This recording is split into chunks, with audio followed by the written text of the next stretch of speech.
Hey guys, welcome to the channel. This is Hawk.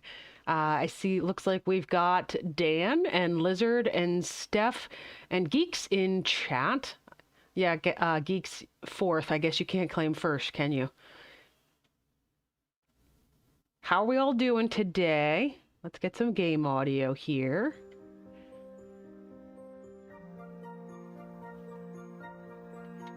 Everybody having a good Sunday? It's afternoon here where we're located. I don't know, Lizard, I don't know what time it is out in Prague, but are you having a good evening? I'm sure it's got to be evening there.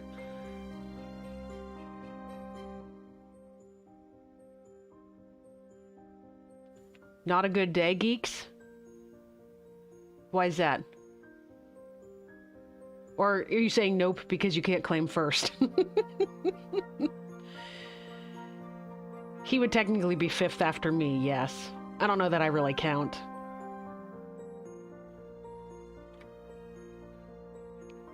I generally just try to plunk a message in chat when I first start up the stream just to make sure it's coming through on my recording software so that I can see it, because otherwise the game overlays over top of the YouTube page. So I can't actually see the chat otherwise if it's not working properly. So that's just my way of making sure it's working properly. Oh, you can't claim fourth.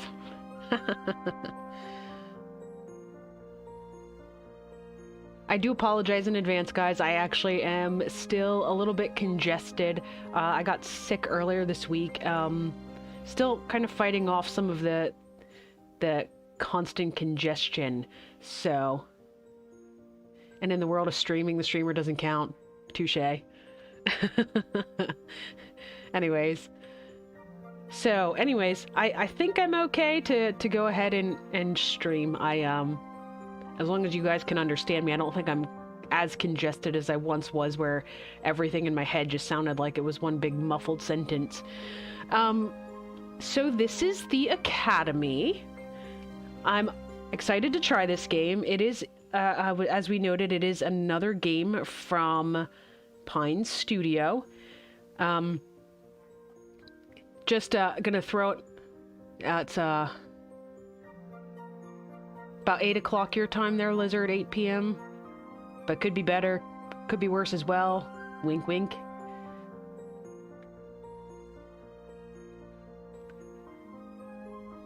And Steph's been moving clothes and food. Can you guys hear the audio to the game okay? Is it, does it need to be turned up or down at all? If it needs to be turned up or down at all, let me know. Until then, I'm going to throw this one out there for you guys also to put some messages in chat. Take a look at this screenshot and tell me what this reminds you of. We're about to jump into a game that is based kind of around a school, and we've got apparently main characters. There's two boys and a girl. The one boy's got red hair and the girl's got glasses. This should remind you of something. Anyways, the Academy, based on the description within Steam, says it is we're going to a place that with such a rich history that it's also rich with stories. The ones told about this semester, however, will be far greater than all those before. You will soon find that the school also has its fair share of secrets, but remember, the light will reveal all that lurks in the shadows. Only the best and the brightest attend the Academy, and our puzzles will prove if you are among them. Easy to play, but challenging to master. They are the ultimate test for our students.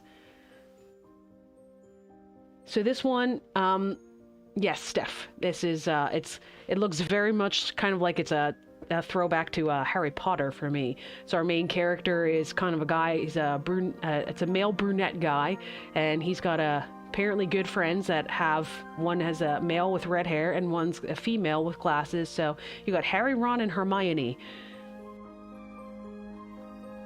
Anyways, so I will tell you, this game, like Faraway, it's had mixed reviews on Steam, so hopefully we'll be able to kind of get into it and understand kind of their process for the puzzles. You can see this, by the way, when I move my mouse. They've got something that's called, it's called a parallax effect. It basically looks like you're moving in 3 dimensions, so that's kind of neat. So like the front character, he moves at a different rate than the back characters do when you swoosh the mouse over top. Anyway. Yes, no scar on the forehead. All right. So, we've got Chapter 1 and Chapter 2. Obviously, we'll be starting with Chapter 1. I wasn't quite sure how many chapters there were in the game. That is true. Harry did have glasses, but I guess they can only do so much as far as replicating the main characters before they start getting yelled at for being copycats, I guess. Anyways, let us jump into Chapter 1, A Glimpse of Mystery. And we've got a bear with a door knocker, I think.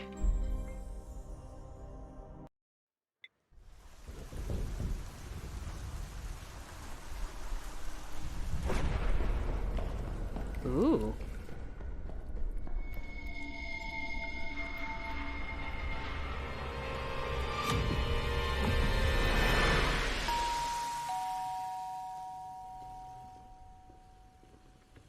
I think that guy just got attacked by a very large snake, by the way.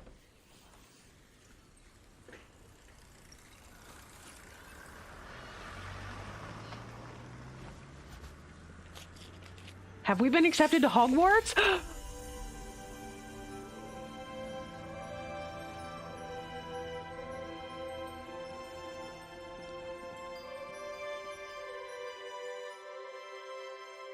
Our letter was not delivered by an oversized human being, however.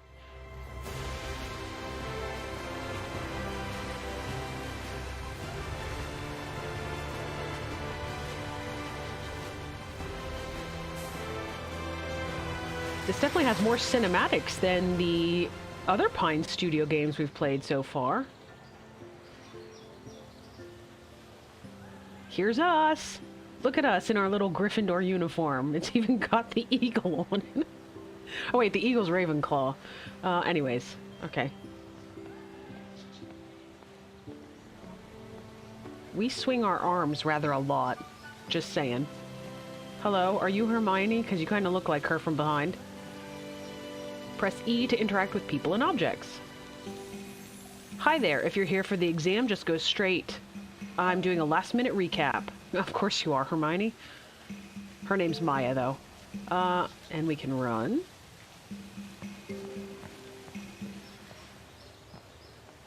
Should we interact with more people? Who are you? What's on the floor? Can I pick... Is this the... Is that the cheat sheet for the test? Welcome to the Academy, young sir. I'm George, and I'm the owner of the cafe. Drop by any time for a chat or a snack. Oh, and speaking of snacks, did you know chocolate is great for your concentration? It's also good for repelling not repelling dementors, from recovering them from them. You can find them all around the academy, but the first one is right here. Ooh, Smart Bar Choco. That's how kids walk nowadays. You would know, Dan. You've got a couple. I don't suggest going to the exam before you take some. Okay, well then, give me chocolate. Okay. George says I should take some before the exam. So is there any reason we would want to... I don't actually have my mouse pointer right now, so I've got an arrow between these. Is there any reason we would want to wait? I mean, I guess we could go around and talk to other people. But I guess let's jump in. Let's take some. I'm confident that our collective IQ will get us through the first exam. Okay, now how do we take it? Ah, there we go. A chocolate bar. If I'm lacking focus while solving puzzles, I should eat it. Oh, we don't even have to eat it right now. Got it. Alright, quest update. I'm assuming we're just going in. Oh, tab to go into our inventory.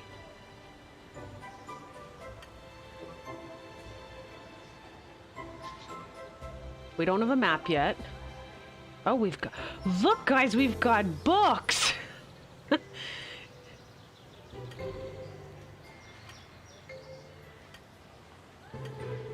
Cool.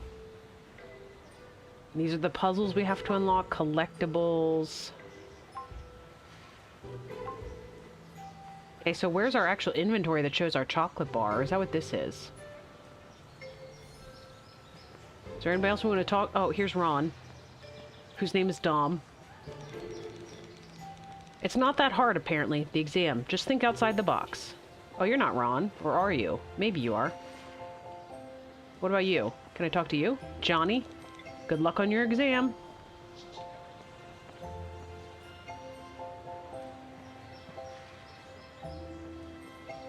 Alright. Let's go and take an exam, guys.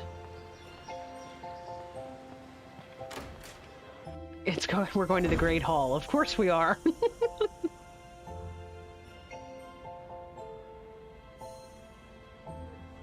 Okay. Is there a way for you to...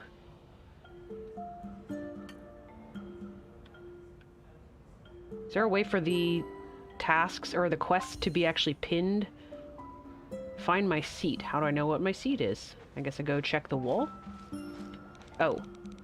Oh no, I've broken my pencil and now I can't take the exam. Okay. Will you please help me? Okay. That's not really a puzzle, is it? Oh. Sure is, actually. This pencil is fragmented into so many pieces, and as if that wasn't enough, one of the pieces is from a different pencil. Can you find it?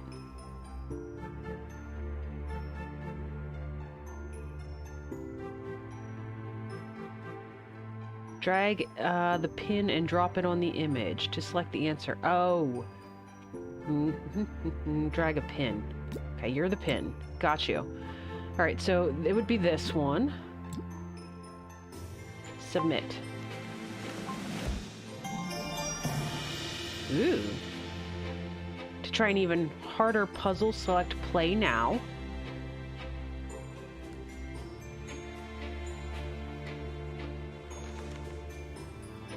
Ready for the bonus question? Keep in mind they are more challenging. Okay. How many pieces of tape does Tucker need to make a fully working pencil? So 1, 2, 3. If this is the piece that doesn't fit in, he needs 1, 2, 3.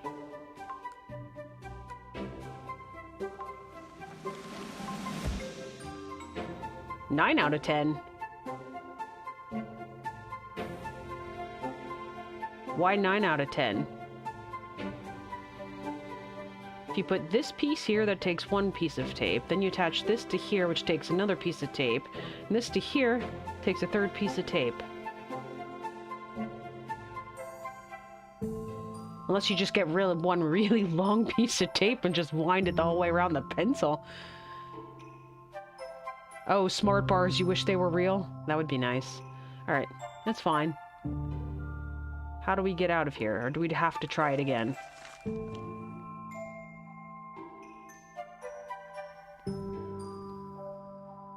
I mean...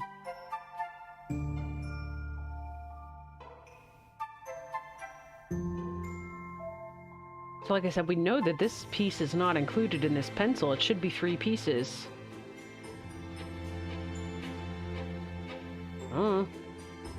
That's... I mean, technically you would only need 1 if you attach this piece to this piece. They just want us to make a working pencil, right? How thrifty of you. We only really need to tape together the 2 ends of the pencil so we can write and erase with it. Huh. There we go. We came up with the answer.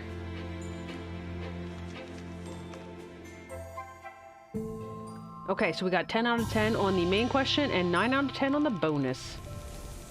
That's it. Oh, thank you, thank you. Now we both can ace the test. Let's find our seats on the board. Well, that's what I was trying to do when you interrupted me about your pencil. Okay. The seating chart for the exam. My seat is numbered 4. There. Did I catch up? My name is Sam, apparently. I've got a shimmery desk. Nobody else has a shimmery desk. My table for the admission exam. Am I ready? Well, I don't know that we're ever going to be more ready.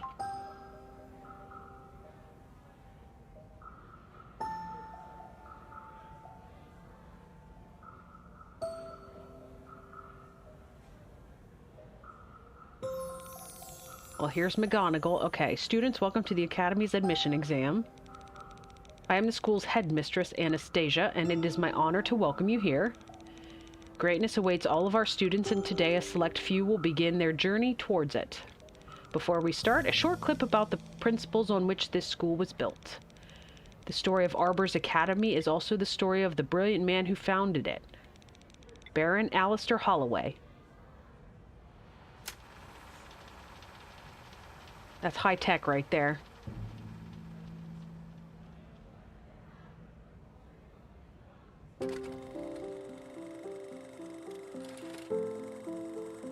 Baron Holloway was the leading figure behind Arbor's incredible technological growth and rise to power. His love for knowledge was matched only by the love for his wife, Letitia. But sadly, an untimely tragedy closed this happy chapter of his life. It was after Letitia's passing that he devoted himself solely to science, channeling all his efforts into building a home for those eager to learn. So the Academy was founded as a place where the spark of knowledge would be ignited for generations. Now it's your turn to light up that spark.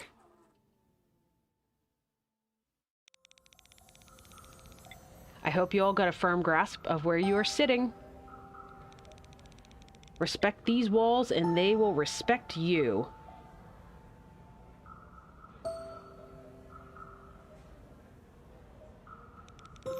Now it's time for the admission exam. Get ready. 3, 2, 1. Start. The admission exam for the Academy.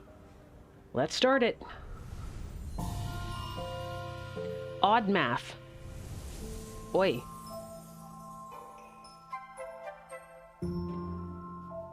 So do we have to figure out...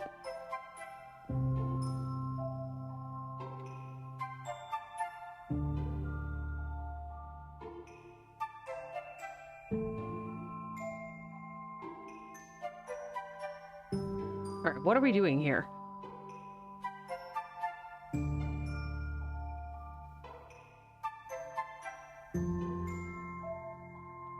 Somehow 5 and 4. Okay, I understand how it got to these.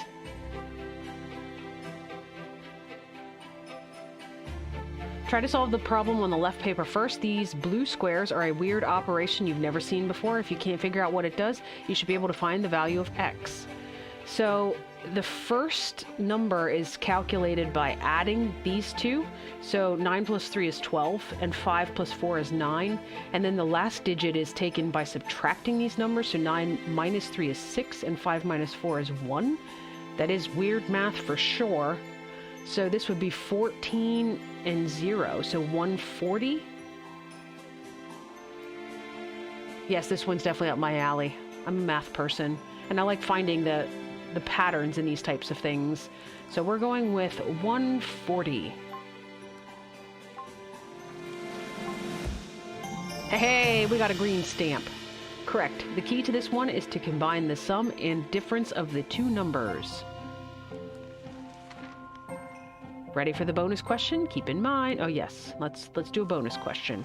We want to be smart people. Focus on the second paper now. There is more unusual math for you to solve. What is the value of 60? Math is your weak point, Dan. It's all right. You can be here for all my technical questions. If they start throwing up engines and stuff, I'll let you figure those out.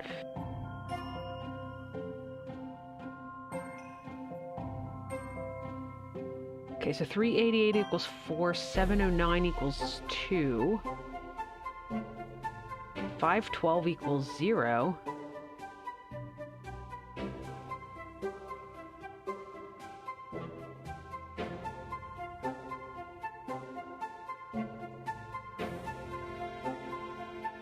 All right, how do we get to this one, guys? This one doesn't have like a function in the middle.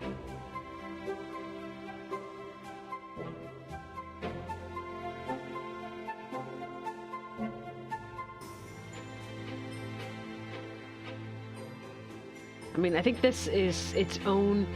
What is this?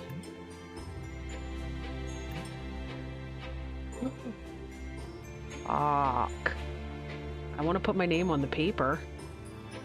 Fuck. My god, we got a ruler?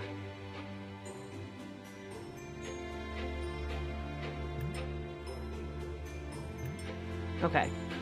We're back to normal now.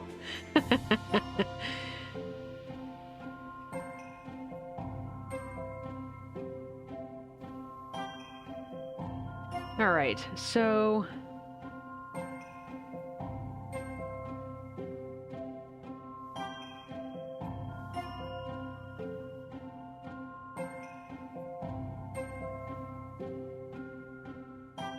I'm a little stumped on this one.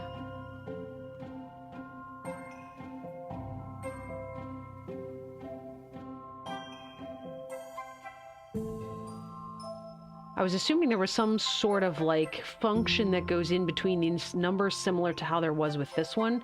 That just made it a little weird. But I can't figure out what...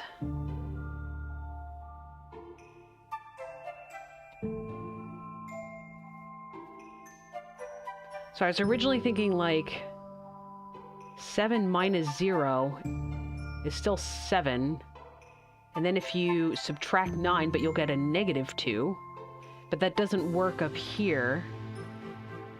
Because if we would take 3 minus 8, we get -5. And then if you subtract an 8, you would get a 3, not a 4.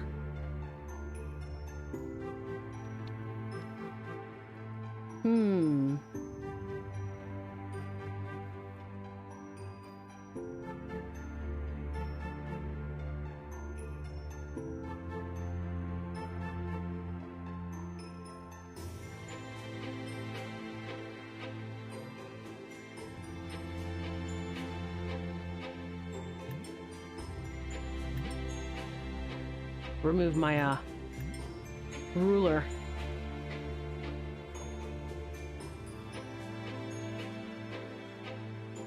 So this one was simple by comparison to this one. Maybe I should have, before I went to the bonus question, I should have seen if we could actually solve it before I agreed to do it. Is this a hint? Oh. Oh, I got 10. Here, let's use this. See how it works. This problem doesn't require math at all. The key to this one is something visual in the numbers. Something visual.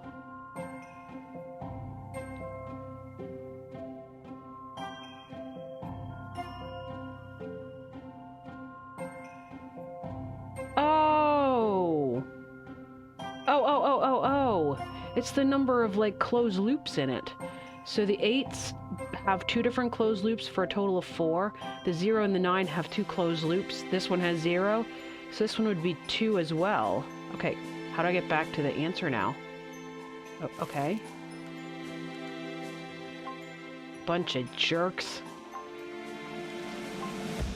Ah! I like that Choco Bar. We need to get another one of those. Were the lines under them different? Well done, you might have expected more math, but this one was more visual in nature. The answer is the number of enclosed spaces in each digit. Okay. Well, now we know. If we sit for a math exam, we may not always be looking at math. Top marks for us. Time is up, everyone. I hope you are done. The exam will be graded right away. Please stay seated. Look! Geeks! Shiny! The exam will be graded right away. Please stay seated. We have the results. At the top of the list are Kay and Dominic. That's not my name, though, is it?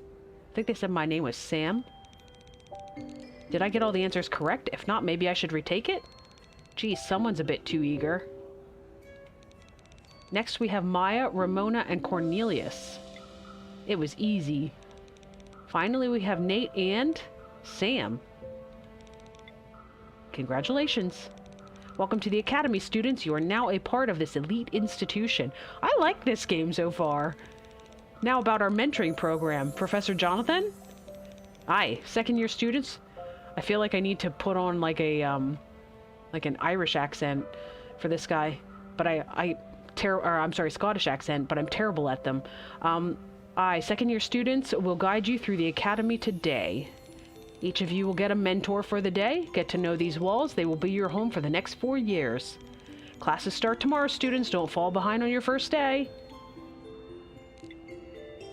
Sam? Sam? There you are. Hello. I'm Amy. I'll be your mentor for the day. Are you ready to start the tour? Yes. That's what I like to hear. Before we start, you're going to need a map. Here, take this one. A map of the school. Let's start with the tour. We're in the Great Hall. The West Wing. Downstairs classrooms for older students. Upstairs, your dormitory. The East Wing lays opposite. Downstairs, first-year classrooms. Upstairs, girls' dormitory. Avoid it. I'll bet the stairs turn into a slide if you don't. The big square you pass to get inside is the Academy Square. Barbara has her newsstand there, and George his cafe. Now let's go to the atrium. Yay!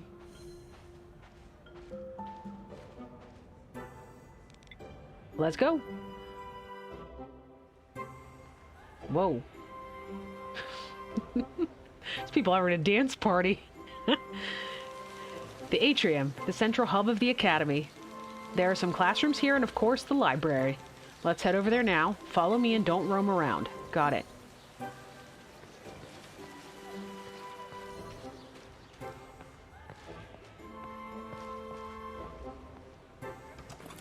I run a little weird. It's hard to control my, character. Oh, that's cute. The library contains all the knowledge you'll need during your time here. Look. Sandy's in trouble. She's the librarian, the nicest woman around. But between you and me, she's a bit of a klutz. Let's see if we can help her.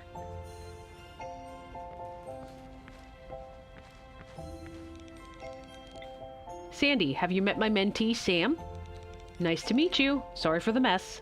What's wrong? What happened over here? Oh, Amy, I was trying to organize this part of the shelf and I've dropped all these books. Can you please help me? Can you help me with them, please?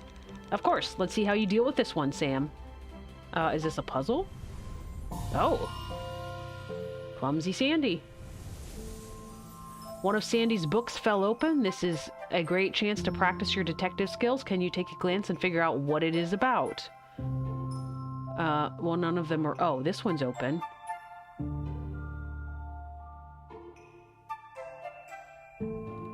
So it's this one. It's got a red front, so it's got to be about music, right? Because the only red-fronted books are about music, and it has this little, like, checkered border. The blue ones are all about science. The green ones are about horticulture. Okay, let's go music.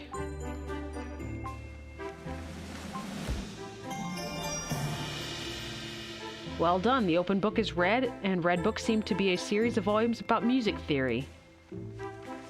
Give me my bonus.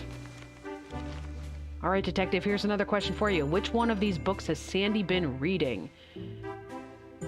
We are going to go with this one, because the book marker is halfway through. These ones appear to be at the top.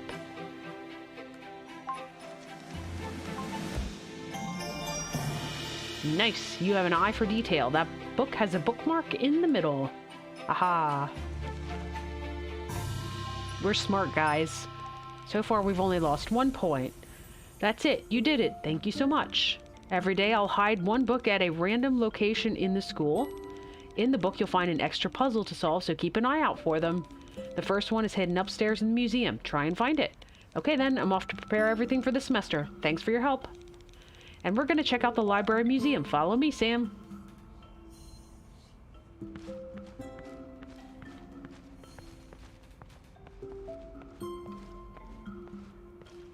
This one's definitely different than their other puzzle games, but this one's actually really cute.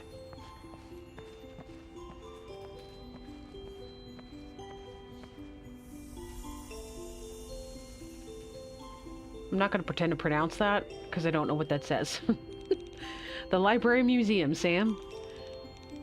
Yeah. Knowledge is power, our slogan, and the museum centerpiece, a model of the Academy's original form before the Great Earthquake.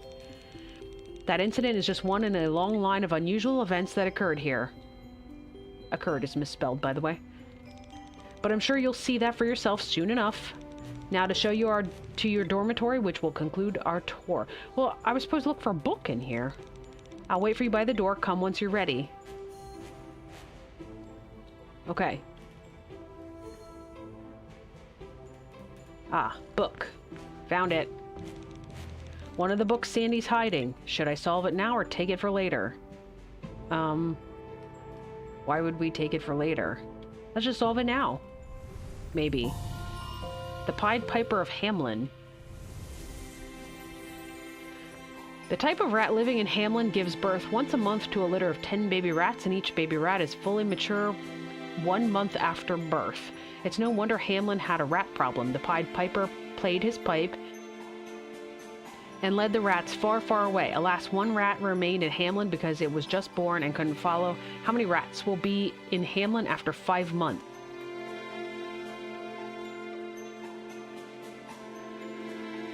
Okay, so...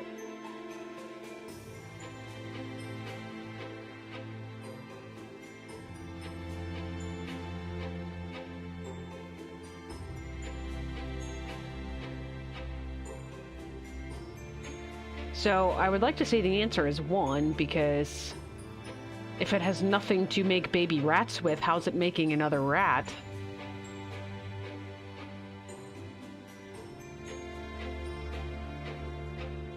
Otherwise, we would be looking at... Oof, you would have 10, and then...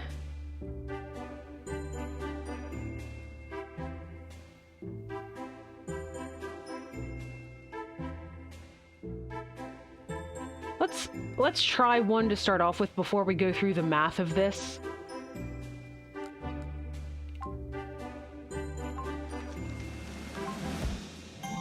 Aha! Correct, this question tried to trick you. One rat simply cannot multiply on its own, and in 5 months Hamlin will have just one lonely rat. Okay. Oh yeah, Steph, you said 1 as well. Alright. Stinking trick questions. Baron's diary piece. What do we do with that? Okay. Bonus question. The Piper song is a very special. It can mesmerize anybody. The very last note is missing from this sheet. Can you figure out which one?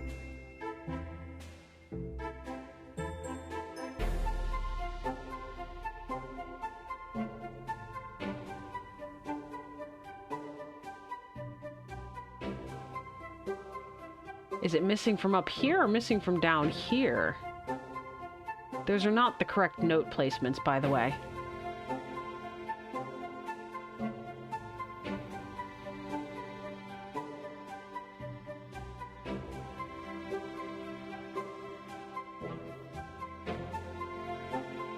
Sorry, I just nerded out on you, but this is not an A.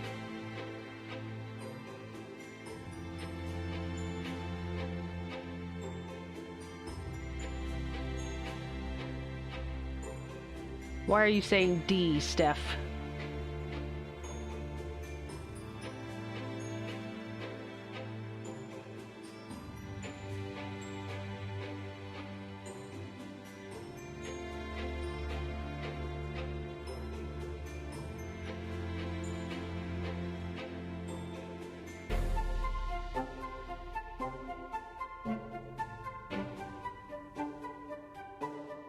The bottom is the key, but...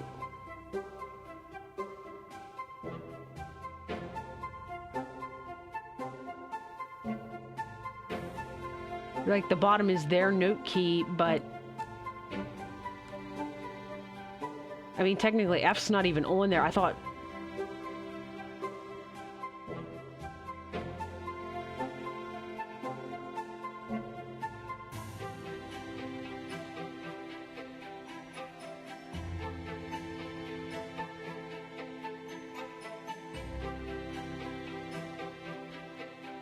But what is making you say D? What about the pattern is making you say D?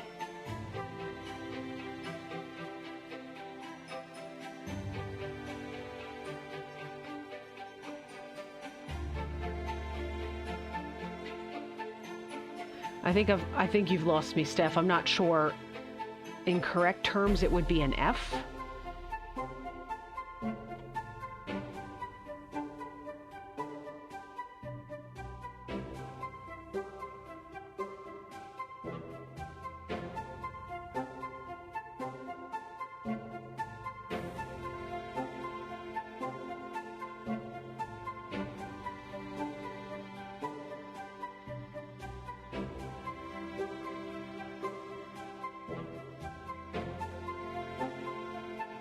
You're still confusing me, Steph.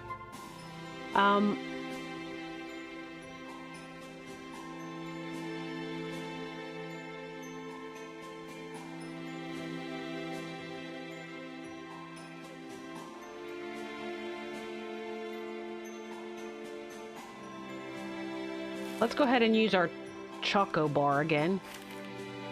There's something you have to notice here. Perhaps counting could help. Like counting...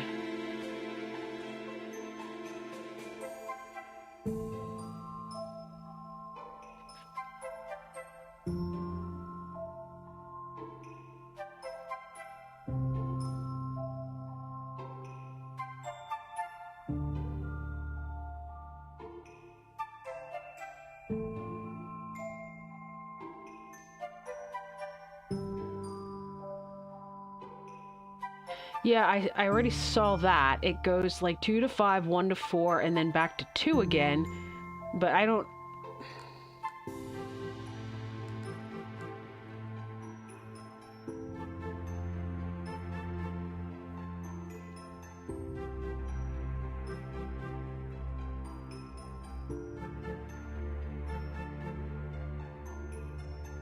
Alright, so counting, this is...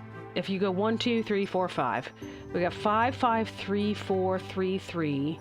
2, 5, 1, 4, 2. 5, 4, 5. So their hint really didn't help at all.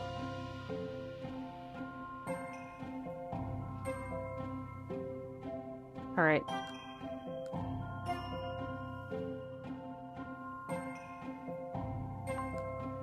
Let's try Steph's original. Steph said a D. At first you might think that the order of the notes is important, but what really matters is the number of notes on each line. So there was 5 of the E's.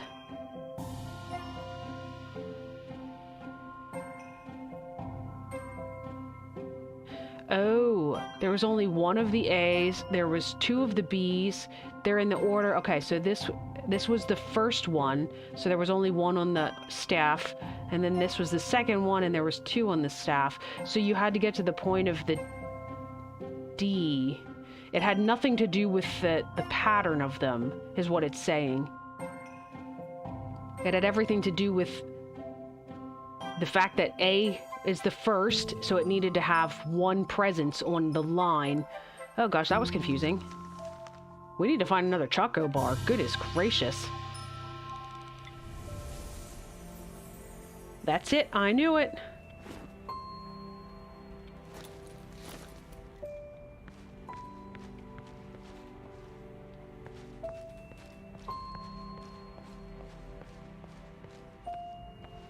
Why are you up here? What is this small door? We're gonna open it. I don't think I can. Okay. A daily book. The curated books section. Sandy hides a book each day somewhere in the school. Okay.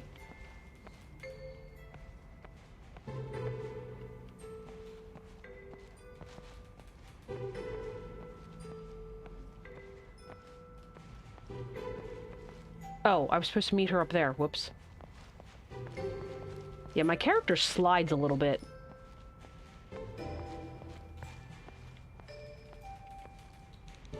Follow me upstairs to the museum. I thought this was the museum.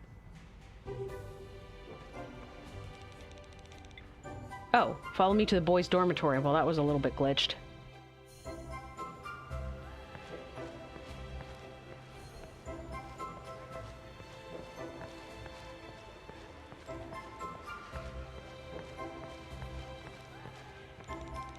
This is where I leave you, Sam. No girls allowed in the boys' dormitory. I hope our tour was both fun and educational, at least a little bit. Your room is BO2 and your luggage is waiting there. What about Hedwig? Is she there?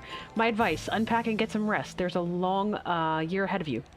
You're a smart kid, so you won't need luck, but wishing it can't hurt. So good luck and see you around, my mentee. Yay! Do you see what I see? Ha ha ha ha. Yay. Ha ha. Alright. Why? I told you already, this is the boys' dormitory. No girls allowed. Okay, okay, relax, will ya? I'm just sightseeing. No, you're not. I saw you writing something down just now. And what if I was? Maybe it's my diary. Oh, hi there, Sam. Am I right? Sorry to bring you into this. But please tell her she can't be here or we're gonna get in trouble. Enough with the school rules. I'm leaving. I'll work on my article elsewhere. It's funny, though, that the red-headed boy is the one enforcing the school rules. It was nice to meet you, though, Sam. What's with her attitude? And even after she got accepted. Never mind. I'm Dom. Pleased to meet you. I'm in room BO3, just here. You're BO2? That's cool. We're neighbors. If you're up for it, we can go to our first classes together. I'm off to unpack. Thanks for being cool back there. Bye.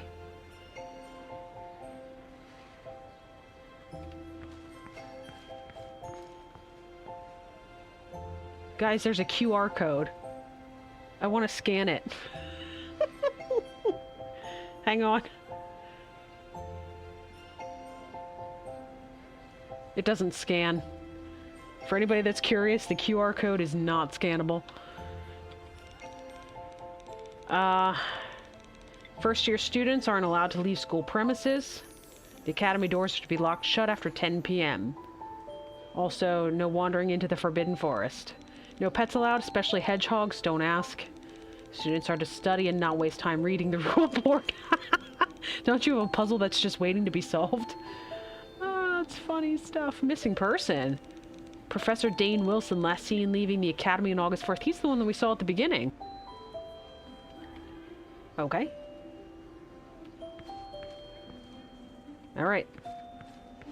Let's run down to the end of the hallway quickly, just to see if there's any more things to grab. There's litter all over the place. No more chocolate bars. Okay, that's fine. Let's go back to our room. BO2.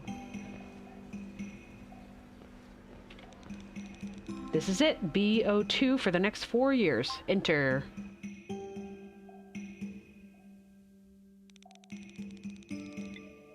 My savior, and now we're roommates. Let's talk about fate. I kind of mixed up our luggage while unpacking, so now it's all tangled. Well, hello, Neville Longbottom. Can you help me untangle this mess? Sure.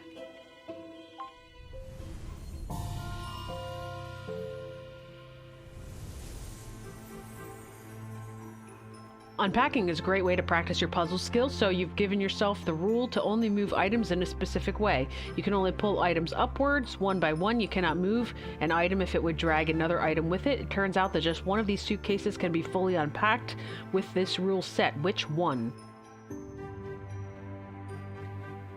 Oh, so it's like Tetris.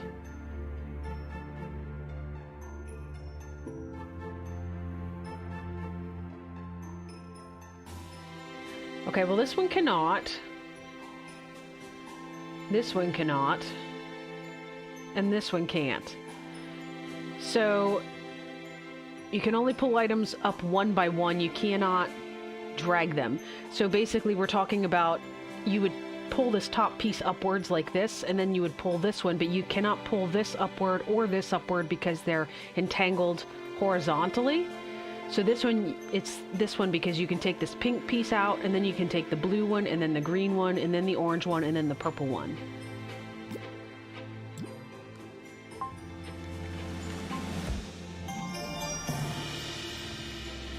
That really is the only suitcase that can be fully unpacked without breaking the rules.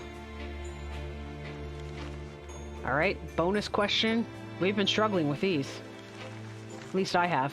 Your suitcase was labeled as FUT. Which one of these is yours?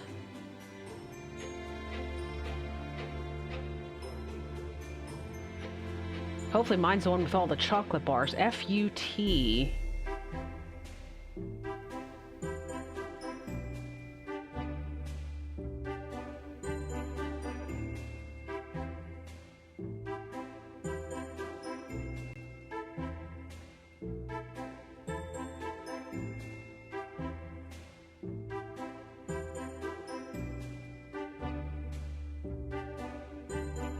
M.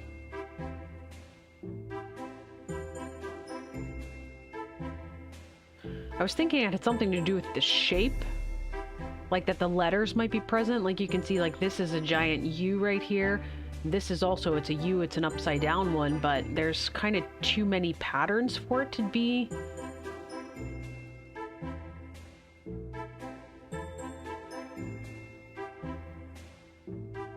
Unless it has something to do with the contents, like things for your feet, like socks and shoes.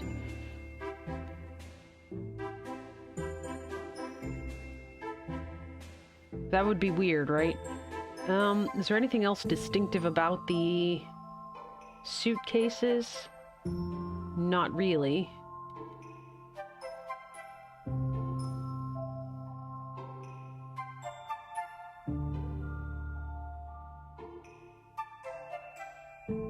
Alright. Who wants to submit a guess here? Because I'm not entirely sure. This might be the closest one that I see, because here's a T, and like I said, here's an upside down U. There's not really an F, per se. Oh, here's an F. Maybe we go with this one? Anybody want to hazard a different guess? We would say case 1, 2, 3, and 4. So Dan is in agreement, top left. Anybody else want to challenge Dan? Before I hit submit. Which also gives me a chance to drink my coffee.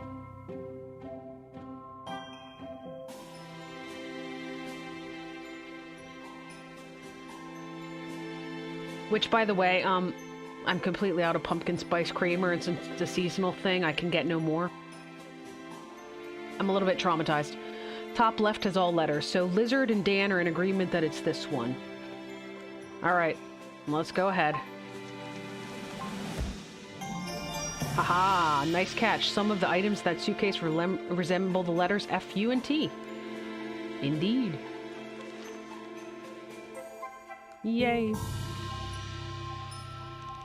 Hey, another shiny. You did it. We're all unpacked. Wish my unpacking would go that quickly. My side of the room. And your side.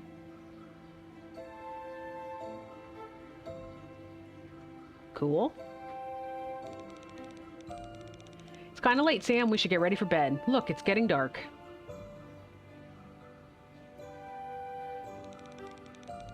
I think I'm going to take a bath to relax before tomorrow and then head to bed. See you later. Have a good night.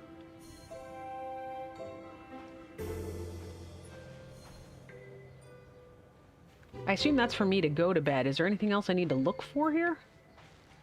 Here's my chair. Shiny, shiny.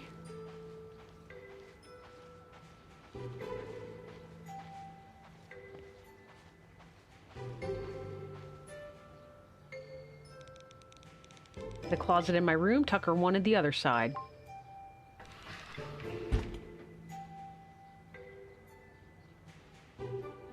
Okay. So there's also a shared bathroom. Tucker's in there singing. Of course he is. Oh, there's the rule board again. I'm assuming it's the same rule board. So the only things we were able to really do, my table, I don't want to study today. All right, we're gonna go to bed with our backpack on. Go to sleep.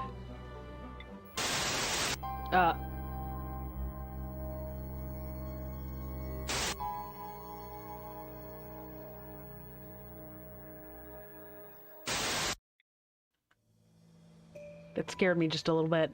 Just saying.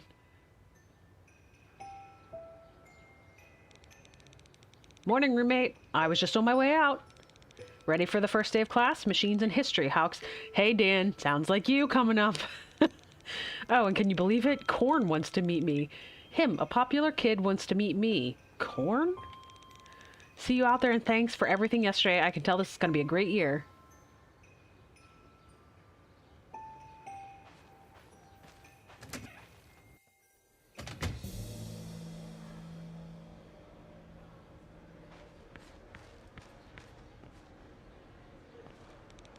Hey, Sam, over here. I took a crack at today's puzzle in the Arbor Daily while waiting for you. I thought it'd be a good warm-up for the class, but this one's a little out of my league. You can find a new puzzle every day in one of those blue boxes around the school. Oh. Now let's get to class. We don't want to be late for our first day. Well, I want to get a puzzle out of there. The Arbor Daily, the main news source in Arbor. Newspaper 1. School welcomes promising class of prodigies. That's us. We're a prodigy. Okay.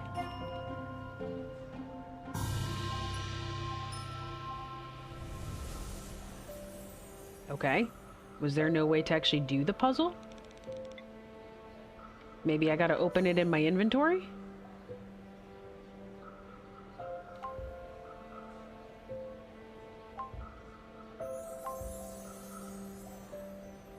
Oh. We haven't actually looked at this yet. Here's my location, my active quest. I don't know what this is. Oh, they're the points on the map. Pablo's office is here. That's a crypt? Well, that sounds fun.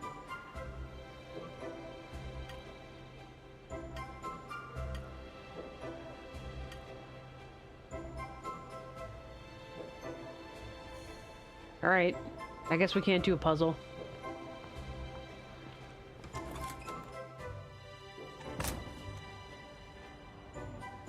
Ooh, today's arts and crafts. What's going on down there? That's Chief Logan, Chief of Arbor PD. Let's not get involved in whatever it is. I don't want to be late for class.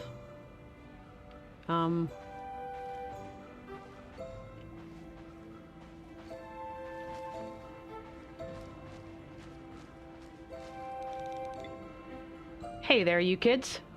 Hey, you there, kid. I guess I got that backwards. Who, us? Yes, you. Where were you last night between 3 and 4 a.m.? What? Is this some sort of a pop quiz before class, officer? Quiz? Someone broke into the school at night. I'm still looking for suspects. A break-in? Is something missing? Some of the cabinets have been ransacked, but nothing was reported stolen. Say, you're asking a lot of questions. Too many, in fact. I'll keep an eye on you. Me? Come on, Sam. Let's get to class before I end up in the lineup. Wait. You two seem bright enough. Maybe you can help me eliminate some suspects. We don't want to be late for class. Well, you won't be late if you help me quickly. Sure. Let's help.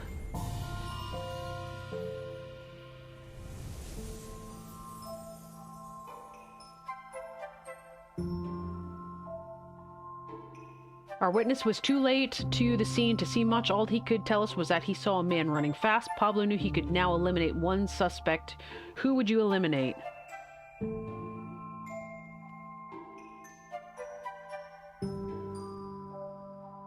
A man that was running fast. So I don't know if this is correct or not because you can't really tell, but it looks like this guy's shoes are open. You don't run very fast if your shoes aren't tied, right? But that, I mean, that might be just their... That might just be the graphic for the shoes, and I can't see the other ones because they're under pants. Anybody else have a different thought? I mean, skateboarder guy has, like, no hands.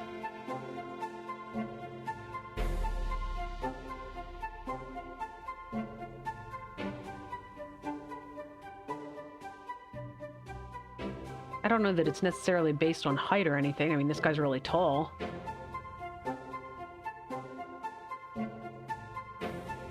Alright. I'm gonna go with 3 unless somebody pops something in the chat.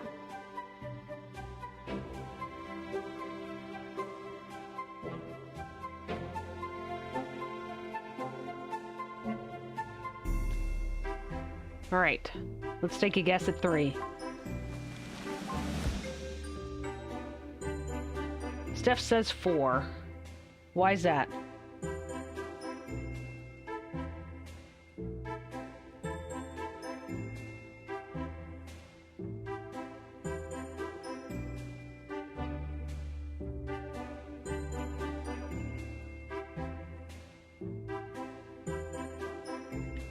Alright. Why would the skateboarder run? He would ride it. We can try that. I did actually think about that, but... Lizard agreed with 3, but that wasn't right. Let's try 2 and see if Dan is correct. Good job, Dan. That's exactly what Pablo thought as well. Suspect number 2 is a skateboard, so he'd certainly use it to escape. Bonus question. Our witness came to the scene after he heard a loud noise. This happened during the change of guard at 9 p.m. With this information, Pablo could eliminate another suspect. Do you know which one?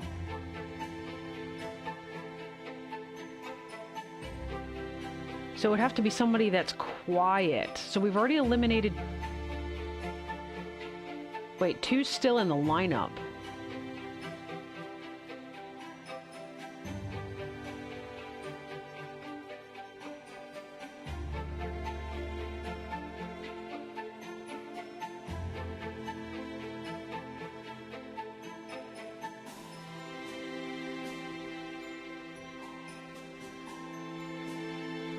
So which one of these would be most likely to not make a loud noise?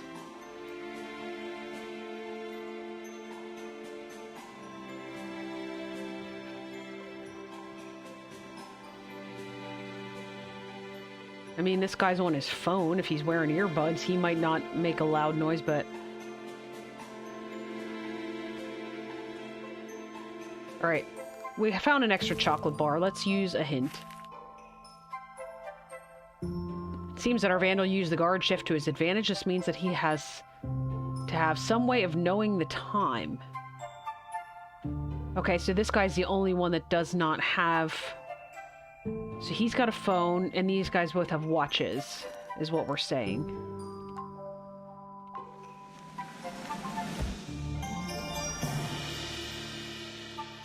There we go. Only suspect 3 couldn't know what time it was. The other suspects have phones and watches.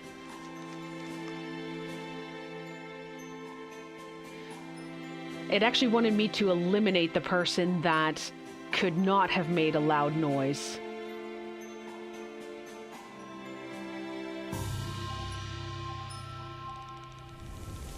Of course, that must be him, but I still can't see his face. Now get to class. Alright, let's go to class. Is that a bear? Run! Run! Are we actually supposed to run? Let's go, run! I just did that. What's going on here? What's all this ruckus? Well, spit it out. There's a bear in the hallway. A real bear. What? A bear? How could... Step aside, I'll go check it out and you stay here. Yeah, okay. Be careful.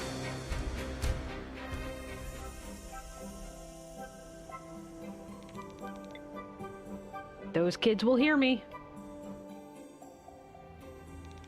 Chief Logan, you're safe. Do you think this is funny, kid? We have a crisis and you're pulling pranks?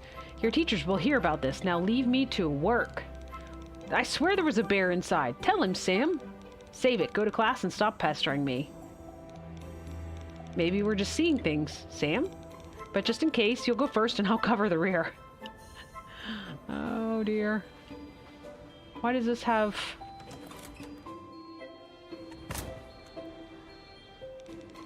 Of course there's no bear here. Let's get to class, Sam. How silly. Alright. We're going to history class, apparently. Are you sure you want to enter the... Oh, do we have to review the textbook? History is the study of past events with the emphasis on those connected to the human race. It examines ancient artifacts, written documents, and spoken tradition. In Arbor, historical research began to develop under Baron Alistair Holloway's patronage, which is why he is considered a pioneer in this field. Archaeology is a branch of history that studies human activity. Archaeological findings in Arbor showed us how societies have changed and progressed throughout history, and what types of tools they used. Can we flip the page?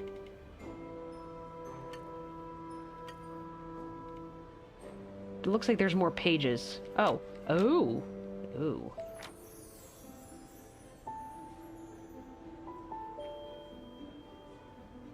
The bear has only one head, not three?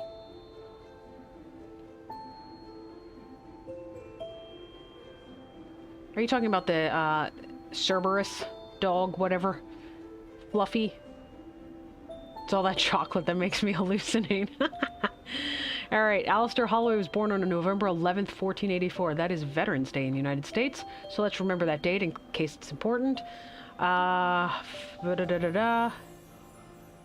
it had existed centuries before his birthday, Baron Holloway is regarded as the father of modern Arbor due to his immeasurable contributions to the town and the betterment of its people. Arbor in the Middle Ages.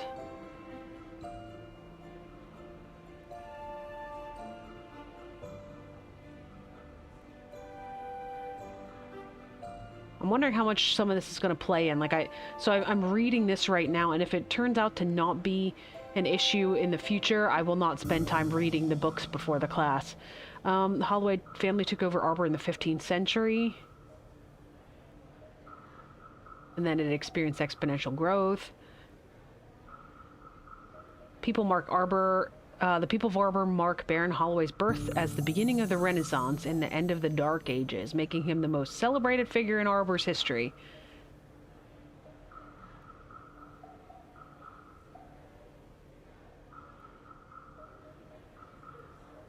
Technological breakthroughs were in these conventi meetings.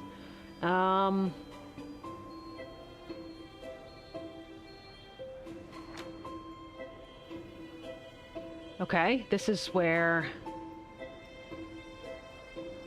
Lady Letitia, she passed away on April 12th, 1530 from an unknown illness. After her passing, Baron Holloway relinquished his duties to his associates, thus concluding this period of prosperity and technological wonder. And then he died on June 5th, 1552.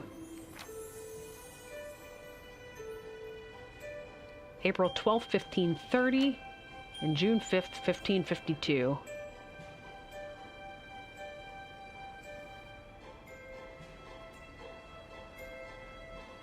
Okay, we're ready to go to class, I think. I haven't gone to class in a very long time. I'm just feeling my age. I'm surprised this class wasn't canceled. Why would it be? Professor Wilson, he's missing. Didn't you see the flyers around school? Missing, but he's the greatest expert on the Baron. How will we be able to learn now? Excuse me, but I was talking to my friend Kay just now. Anyway, rumor has it that he was on the verge of some great discovery. Good day, students. Settle down. No more chatter. As you all know, I am Headmistress Anastasia, and I will be filling in for Professor Wilson. Yes, Maya? Miss, when can we expect Professor Wilson to return? I just arrived, and you're already asking when I will leave? You shouldn't concern yourself with these matters, Professor Wilson. With these matters, Professor Wilson will be back soon.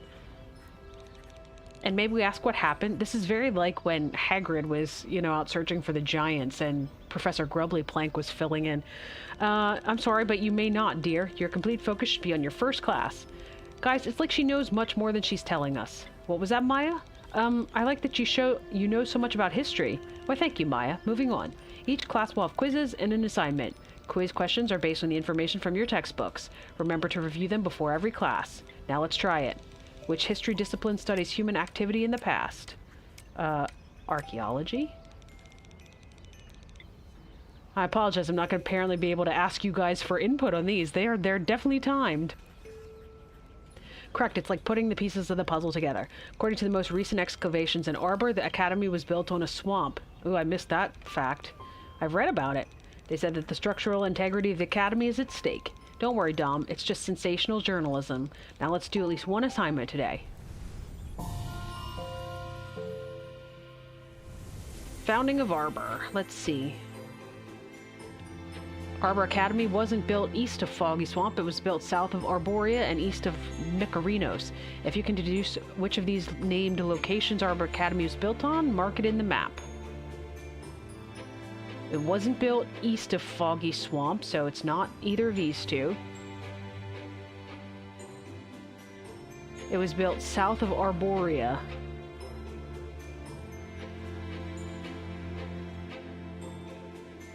And east of Micarinos, so it'd be this one.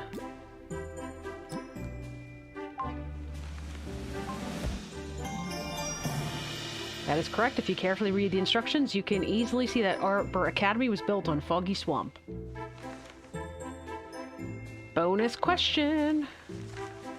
Baron Summer Castle was built in a city that belongs to a size 3 county and two size 4 counties. Where was it built?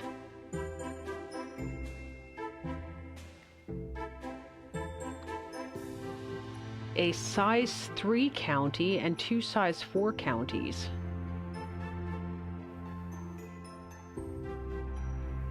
What are counties?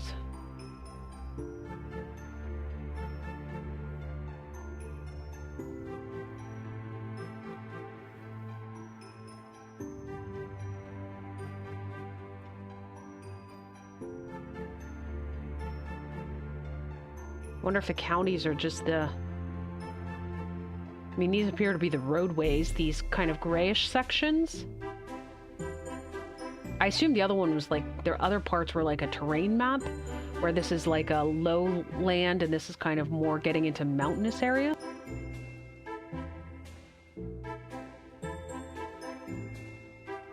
I'm just gonna take a guess here.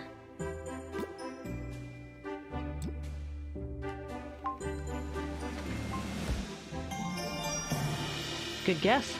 Well done. Roads between cities form a county, and their number determines the size of that county. I actually kind of based it on the fact that these outliers, they don't have a whole lot of those little squares, and so I guess this one, because of the fact that it had a fair number of squares, I didn't actually really think too much about it other than that. Baron Summer Castle was built in Citadelia, as it is the only city surrounded by one size 3 county and 2 size 4 counties.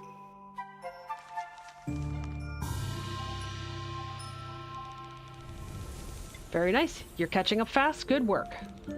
For homework, read Chapter 2. That would be all. Have a nice day. Oh, and I'll be holding a painting class in the Great Hall soon. You're welcome to join.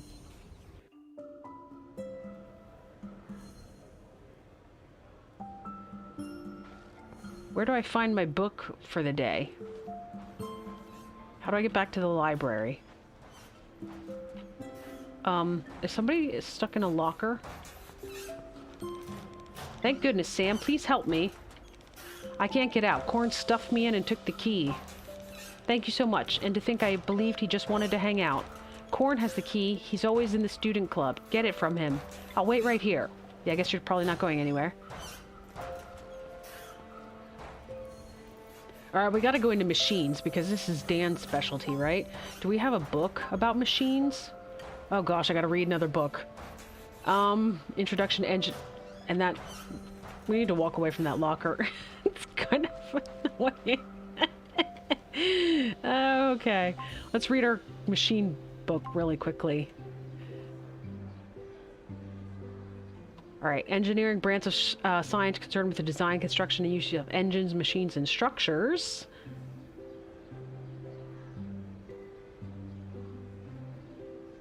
Important figure is Hugh Hedrick.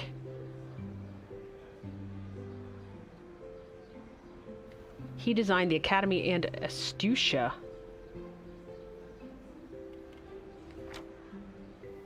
One of the first examples of sophisticated machinery constructed in Arbor was the first seismograph, Kineticos. It's kind of like at the base of it as kinetic, like...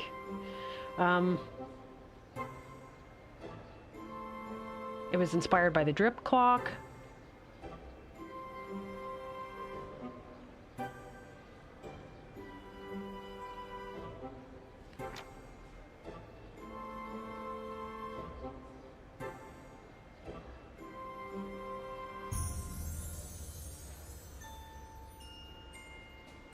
They set engineering standards.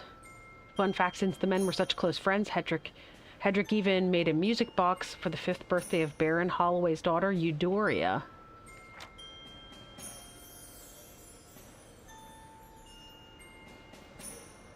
Oh. They were working on a machine to perform a viral diagnosis because of Lady Holloway's illness. DeViralis was finalized several months too late. It took a significant toll on its two creators. It did save countless lives. Was capable of identifying almost all known illnesses, but also the treatment for them. Cool.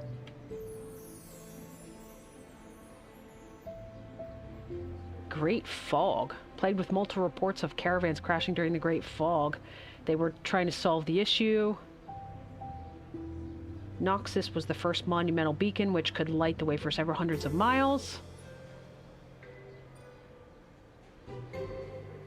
Scientists are not sure how it was powered up because there wasn't a contemporary power source. And it was brought down by the Great Earthquake, so we may never find out. Okay. I actually read that with a little more... with a little more attention than I did a history book. Let's go to class. So, Sam, this next professor, he's kind of my dad. What do you mean, kind of? Well, he is. Hey, why are you eavesdropping? Looks like you're gonna need to learn to talk more quietly, Dom. Great, just please don't tell everyone. I don't want them to think I got in because of that. I won't, but I think you'll have to keep your grades up even more now. As if there wasn't enough pressure till now. Good morning, class. You are not a redhead. Good morning, class, and what a fine morning it is. Always a joy to see new faces in the academy. Oh, Johnny was talking to Dom when we first walked into the school. That explains a few things. I'm Professor Jonathan, with 2 N's, but please call me Johnny. In this class, you will learn everything about machines, new and old ones. Or as I like to say, you'll get to know their inner machinations. Ha ha ha. Oh, brother, here we go. We'll fix old engines, build new ones, and by the end, you'll be true engineers. I know you're itching to get started, so let's do an assignment and begin our adventure. Motor blueprints. Take a look at this blueprint with various motor types. A pipe fragment is drawn in a small square. Which 2 pipes could you connect it to?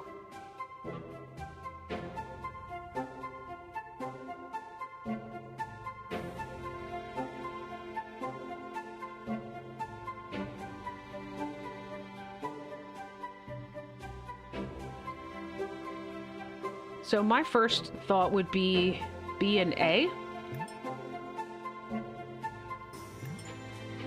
Because it would kind of look like this. This. And then this, I think. Did I get that right? I feel like I need to turn it on the edge. Actually, it would go this way.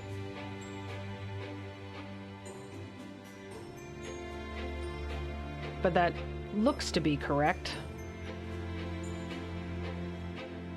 I like they gave us this little pencil. Anybody want to contradict B and A before I hit submit? Give me a chance to drink my coffee. That's getting cold.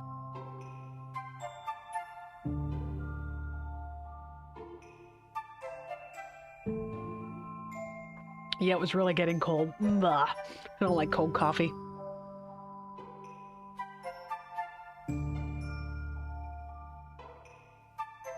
Alright. I know I'm a little bit ahead, so I was giving you a minute. Oh, Dan says that looks right.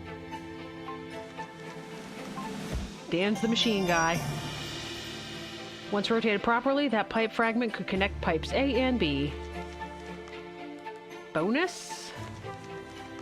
Here's a harder question, which only the best of you will solve. What is the serial number of this motor series? Serial number?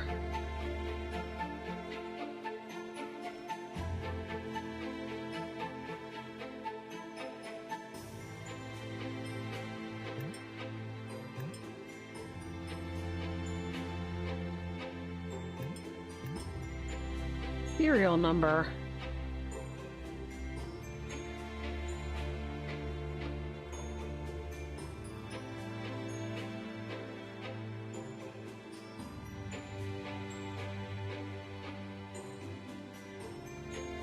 What would be a serial number?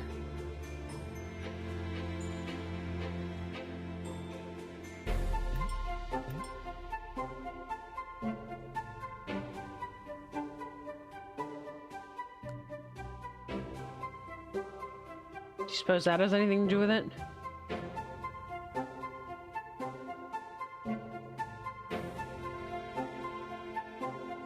Of course, that's only 6 points, so probably not.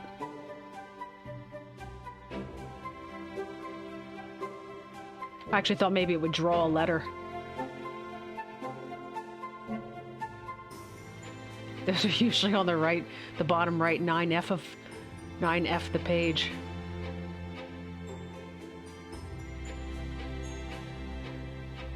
Alright, so there are a total of 6 of these, and then there's the centerpiece.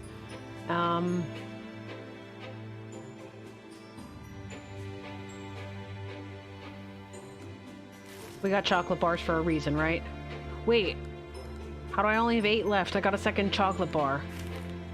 You're looking for something that cannot be seen right away. If you extend each of the pipes, you might find the answer you're looking for. Well, I sort of did that.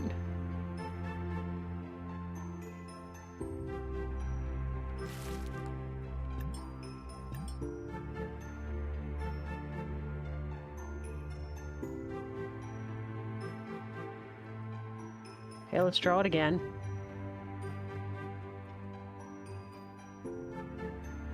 Yeah, let's use the ruler to make nice straight lines.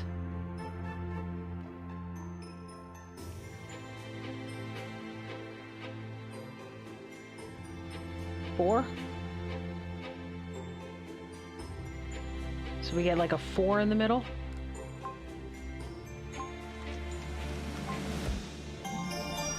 There we go.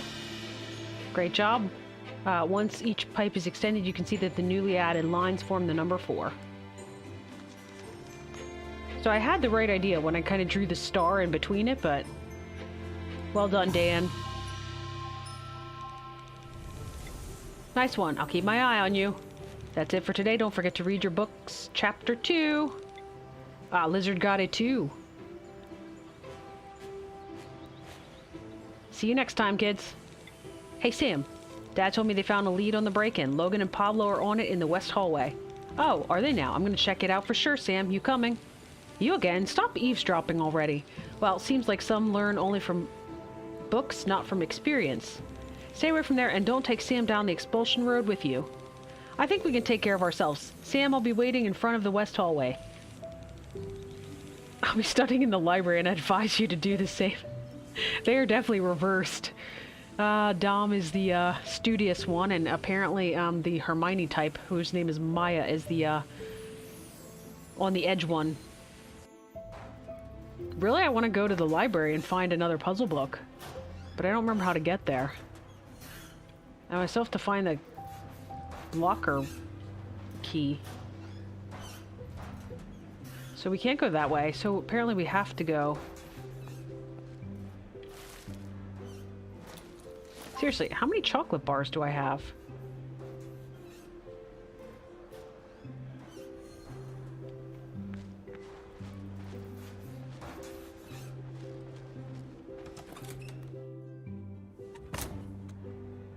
Okay, I want to go to the library.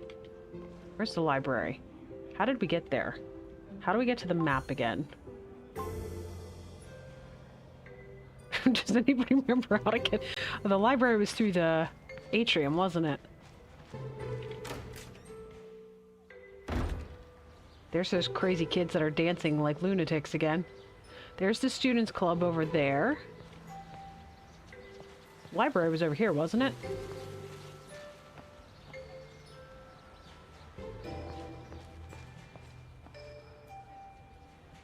Nope. Alright, well, let's go... There's the infirmary.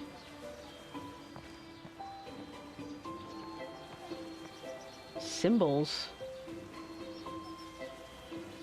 Half the battle's trying to figure out where we're going on the map. I guess let's go try to get the locker key since I'm not sure where the library is.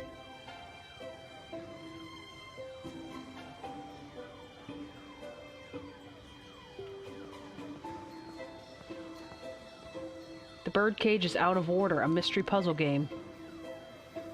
Faraway 3? Arctic Escape?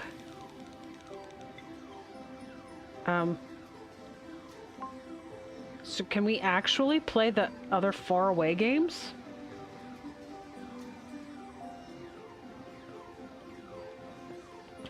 So, just out of curiosity, because we've done this one. No. So if I play this one, I think that was the one. Yeah, we were playing Siam on that one. There's some sort of achievement for playing all of them. I got one for playing the first one. Alright, Corn, I hear you've got a key. Oh, his name's Cornelius. Hey, mouth breather, what do you want? What happens if we chat with him? I have nothing to talk to you about. Key. Oh, you want the key for your little buddy? Yeah, I locked him up. He was making too much noise breathing. I'll tell you what, find my special locker and I'll give you the key. Lockers. Tucker and Nate are very happy to be locker neighbors. Tucker is equally happy to be 3 lockers away from Corn's locker. If you also know that Maya's locker number is higher than Nate's, can you figure out which locker Nate belongs? I love these kinds of puzzles. Alright, Tucker and Nate are neighbors. Tucker's 3 lockers away from Corn, so that means they should be on either end. Tucker and Corn, if you know that Maya's locker number is higher than Nate's, so Maya, that would mean Nate cannot be the highest locker number because Maya will not be higher than him. So Nate has to be 69, the red one. I'm double checking myself.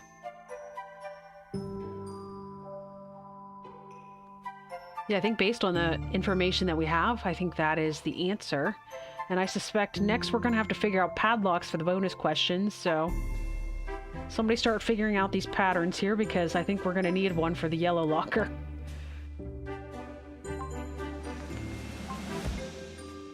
Oh, we were wrong. Tucker is equally happy to be 3 lockers away from Corn's locker. Oh, wait. Tucker... I misread it. Tucker and Corn are the opposing ends. Nate is a locker neighbor. Okay, so if Tucker and Corn...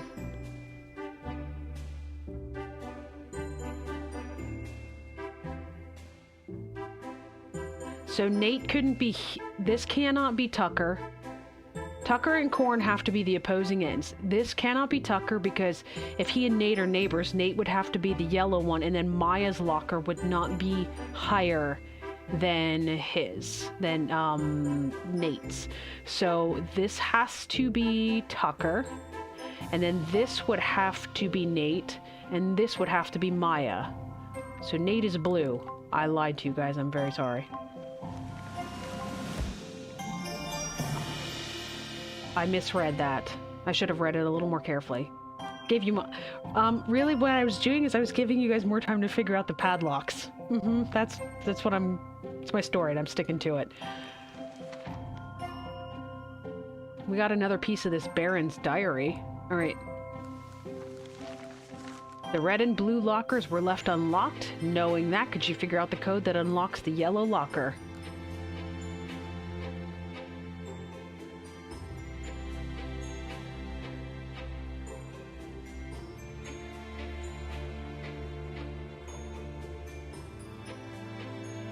I've actually figured it out. Does anybody else want to hazard a guess before I tell you what my answer is?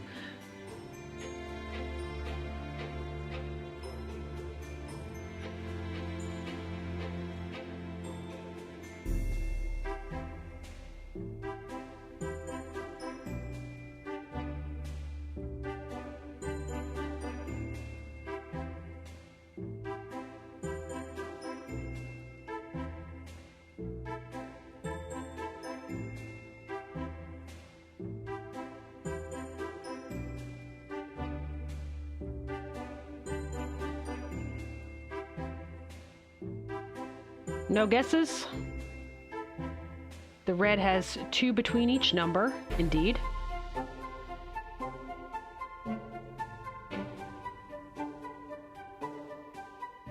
But if you use that logic, there's 7 between the blue number.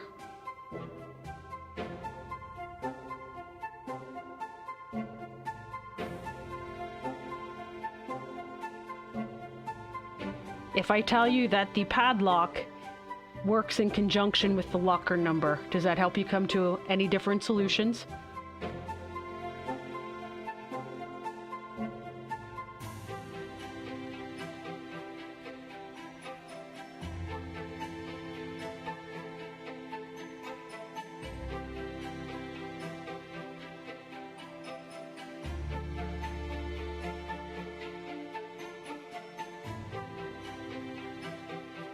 All right. I will give you another 5 seconds on my end, and then I'll go ahead and spit out the logic that I'm using anyway.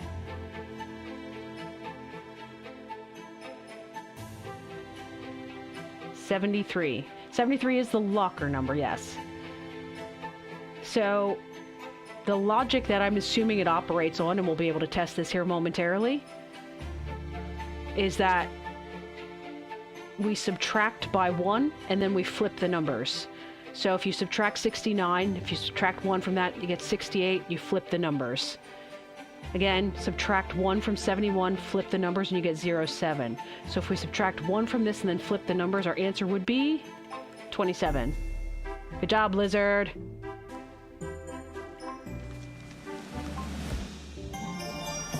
Aha, that's right. The code of each locker number happens to be its number reduced by 1 and read from top to bottom. Haha. Collective IQ. Congratulations, top marks. You actually figured it out? I guess you did figure it out. Take the key before I make you eat it. Don't make me punch you, Cornelius. You've never seen my playthrough of Far Cry 6.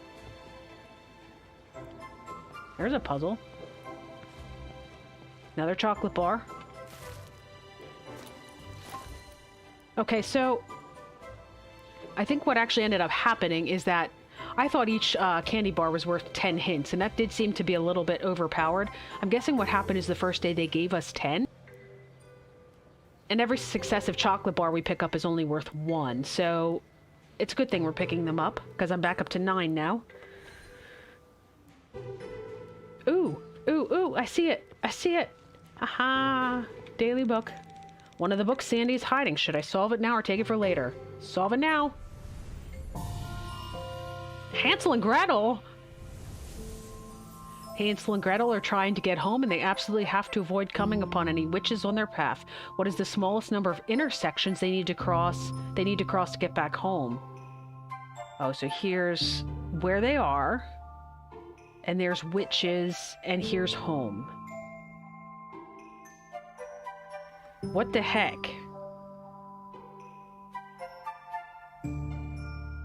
What are A and B? What is this little legend?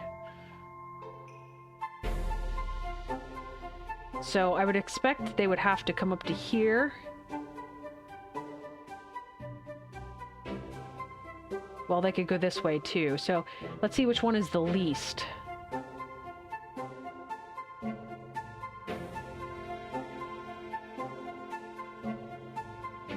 Poor Tucker missed machine class. Is that the name of my roommate? I forgot. I just want to call him Neville. Alright, so if we went to B, you'd go here. There's 1 intersection, 2, 3, 4, 5, 6. If you go up to here, 1, 2, 3, 4, 5, 6, 7.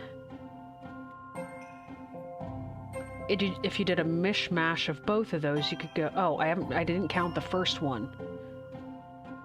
So I think that would have been 7 and then 8 for 7 to go this way, and then 8 to go this way. Oh, wait. This, if you go the whole way out around, this actually doesn't even go by a witch. The witch is on this little road. So if we go here, there's 1, 2, 3, 4, 5, 6, 7, 8. Okay, that's 9.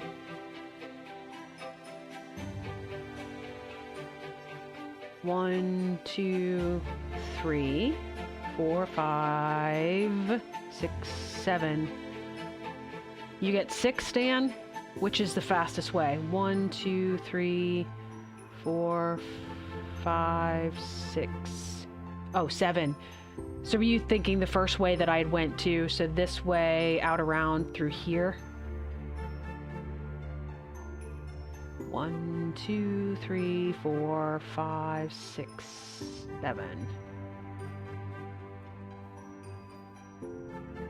1, 2, 3, 4, 5, 6, 7, 8. I'm coming up with 7 as the... Which way are you seeing, Dan? That only has 6 intersections. I must be missing that one. Or did you, like me, did you miss this first one that the kids have to go through before they even get to B?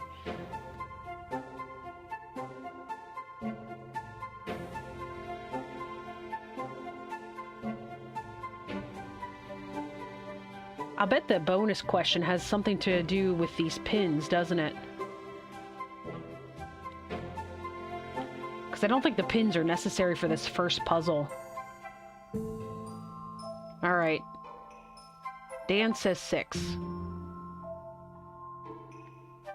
I don't see a 6 yet, but... 1, 2, 3, 4, 5, 6. I'll trust Dan. Let's try 6.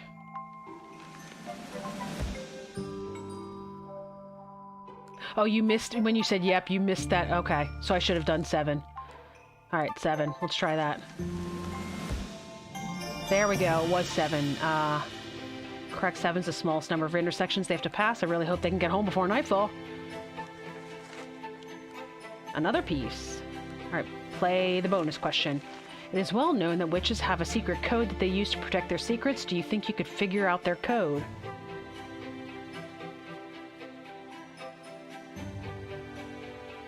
So,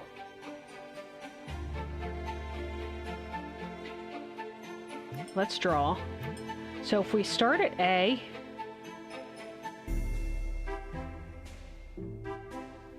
it wants us to go this direction, then this direction, this direction, this direction, this direction.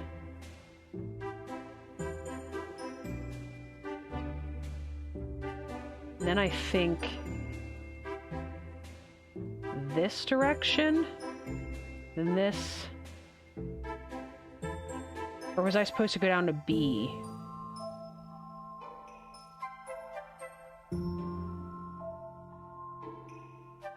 Does that make a letter or a number? I don't think so, does it?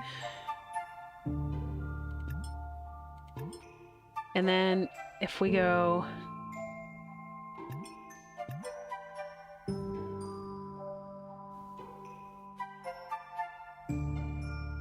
Can anybody see that? So if I draw it over here, it kind of looks like this.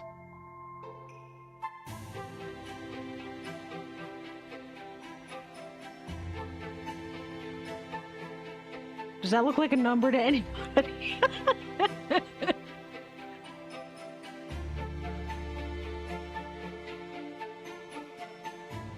Chat is slow today.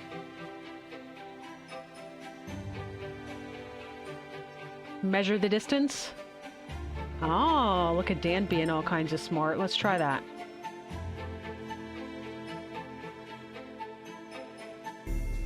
Can I not measure? Okay. Let's erase my last stuff. Maybe it doesn't want to put the ruler over top of existing writing.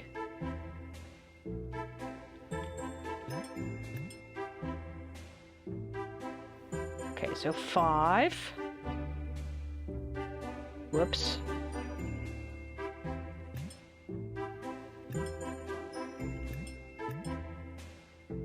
Oh, just between A and B. That's 9. But 9's not an answer.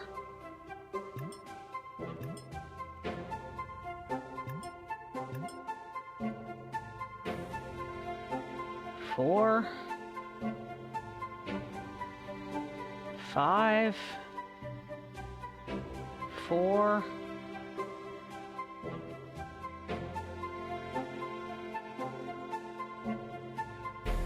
It does not want to let me put another ruler there.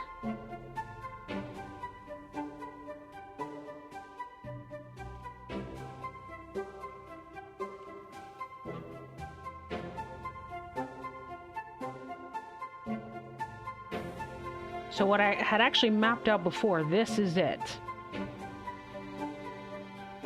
So 10, 19, 28, 36, 44.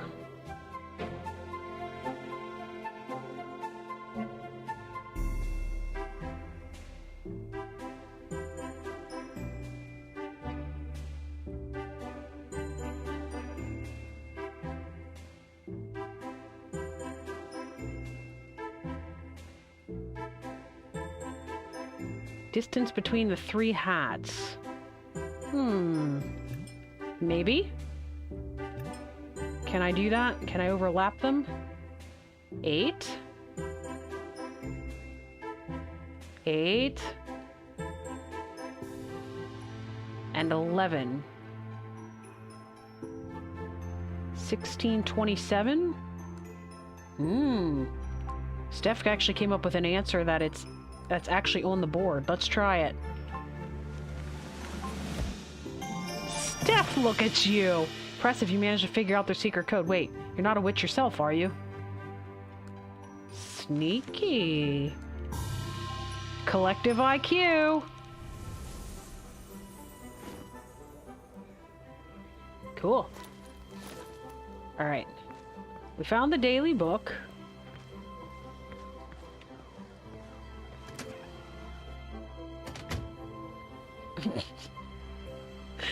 I can't help but laugh at those girls and their dancing. Ah.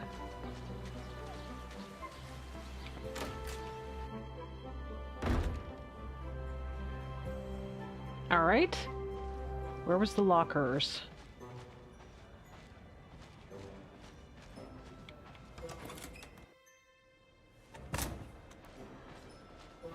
All right, kid whose name I forgot. Oh, yeah, it is Tucker. You're right. He did miss class, didn't he?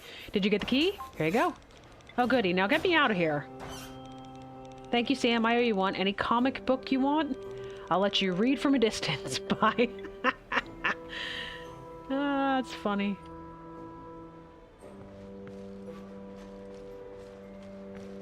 Here's how we... Oh, no, these are bathrooms. Didn't we come in next to this...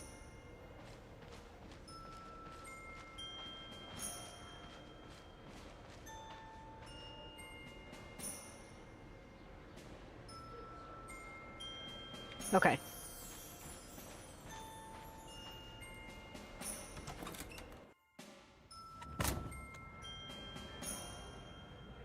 Do we have any other quests before we head to investigate the lead in the West Wing classrooms?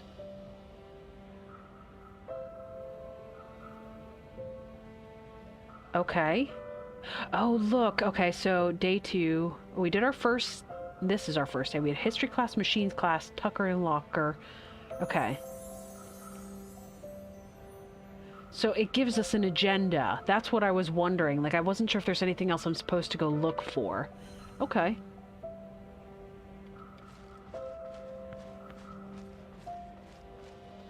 All right.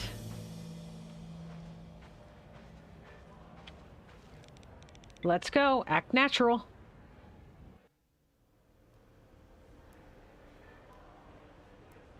Where are we? Deduction. Music. More machines. When do we have music class? I want to do that. Halt! What are you kids doing here? Returning to the crime scene, perhaps? Interesting. Hey, we didn't do anything. You're lucky. Our suspect was wearing a black hood with a symbol. Just look at this mess he left behind. The only thing that puzzles me is that cupcake. Ooh. Can I have one? That's mine for later. Pablo. Logan, maybe these two can help us with the evidence we found? Sure, we can help. Fine. What do you reckon about these tracks? Animal tracks. This photograph shows various animal tracks as part of some kind of formula. Which track do you think could replace the question mark? Mark the answer on your field guide.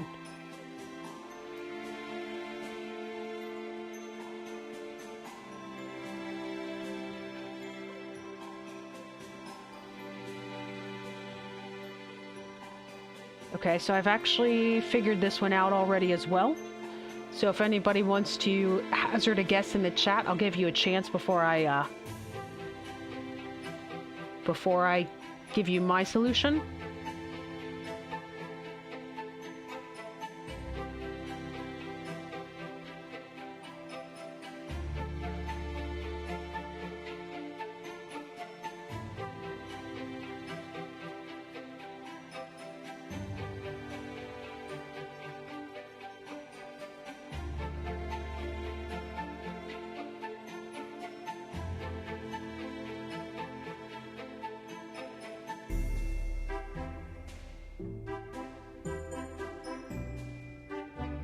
I'm not quite sure how far behind chat is, so...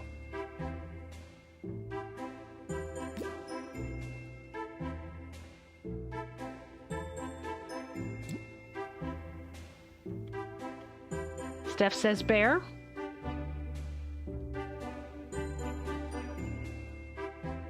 Anyone else?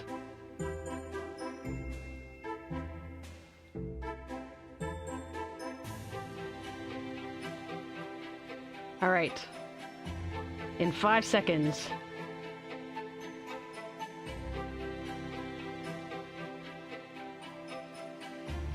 All right. If my answer is correct, Dan says wolf. If my answer is correct, it's the emu. It's the number of toes, I think. So the deer has 2, and the bear has 5, so that totals 7. And then the wolf has 4, and the bird has 3 equals 7. So, if we're following the toes, so again, here is 4 minus 2 equals 2. This is 5 minus 2 equals emu. Haha! That's right, all you had to do was replace each track with the number of toes it has. Alright, where's our bonus question? Let's put math aside for now. If you observe the tracks in this photo, you might notice that exactly one is missing. Which type of track would you add? Mark your answer on the field guide. So is this related to the thing we had before where it was, oh no, there's 4 of the deer tracks. Well, there's 4 of the deer tracks. 1, 2, 3. There's 4 of the wolf tracks. 1, 2, 3. There's only 3 of the bear tracks. And there's only 2 of the emu tracks. By the way, is that an emu or an ostrich? I can never tell the difference. Dan says bear on this one. What do we do about the fact that there's only 1 emu, or 2 emu tracks? I thought it had to do with the number of times that they were present, but if that's the case...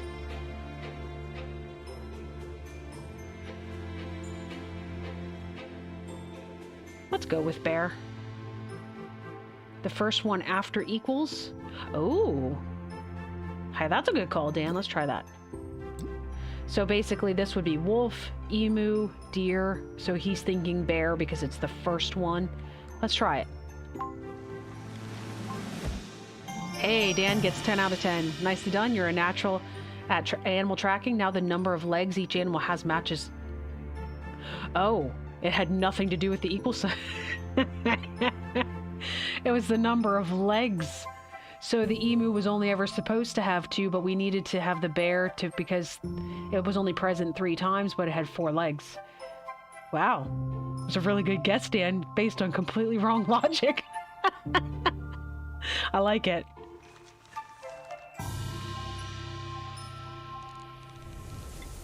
Bear tracks? Are you mocking us? One fake bear was enough for the day. Leave us to work. Sorry about him, kids. He's a bit edgy today. See you around. Sam, let's go to the atrium. Maybe we'll find some clues there. Yeah, Lizard did get it there in the end.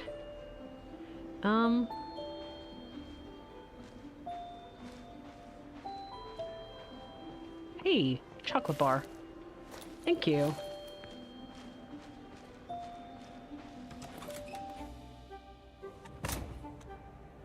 Seriously, does anybody know how to get to the library around here?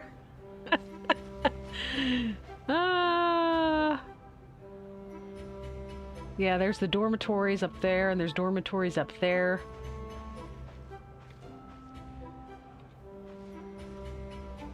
Oh, was it out through here? Door's locked. Okay, well, fine.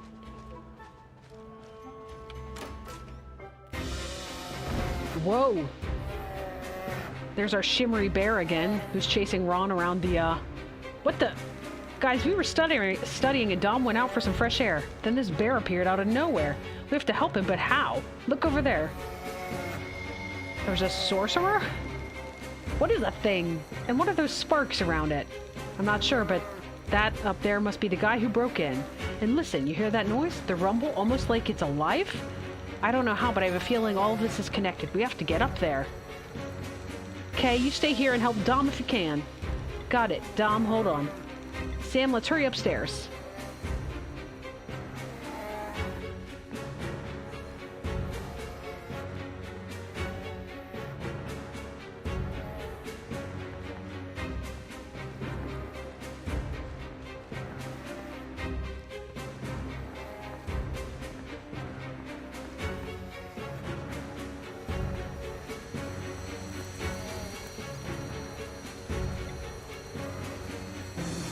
Where did that guy go? Look, what is that? Sam, it looks shattered. Let's try completing it. A strange object, the hooded figure left behind.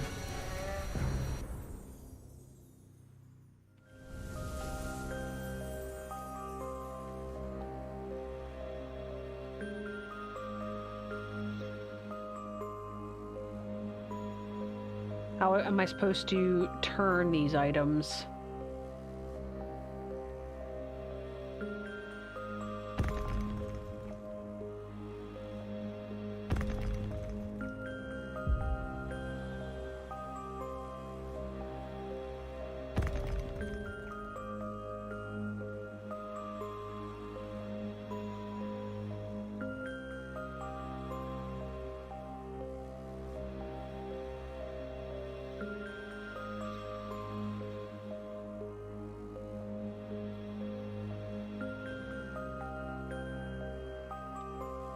Okay.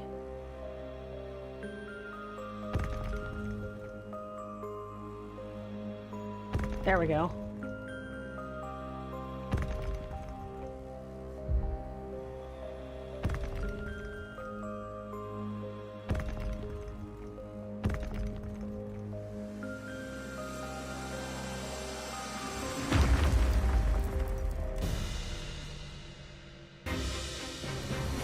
You did it. It's completed. Oh no, Dom, look. Bear on hind legs. I can't run anymore. I'm done. Eat me.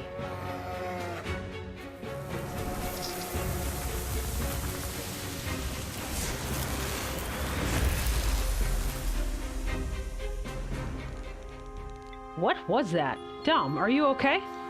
I'm alive. What just happened? I have no idea. Look at that object.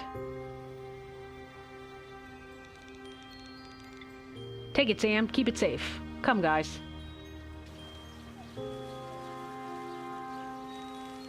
Listen, I think we shouldn't tell this to anyone. Imagine how it would sound. Definitely. I'd be the first not to believe it. What's important is that Dom is okay. You had us scared back there. I did? Well, thanks for the help, Maya. You're not just being nice so you'd put this in some article.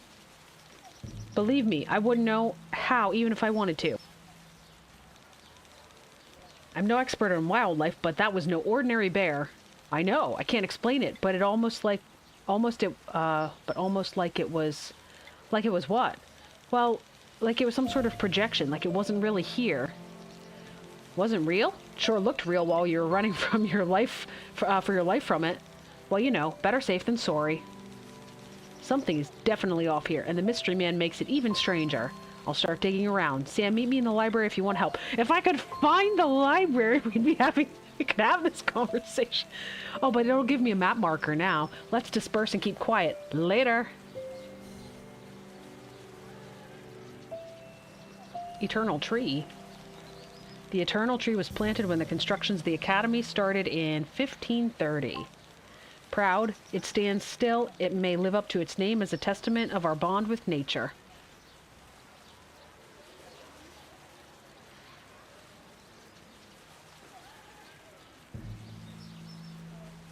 All right. Alrighty, oh, there's the library.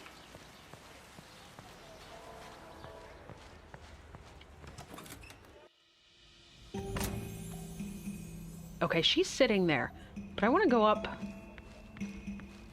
and see this daily book thing. Like, do I put them here? Is that what the purpose of this thing is? Or is this just when I've gotten them that they just appear here? Okay.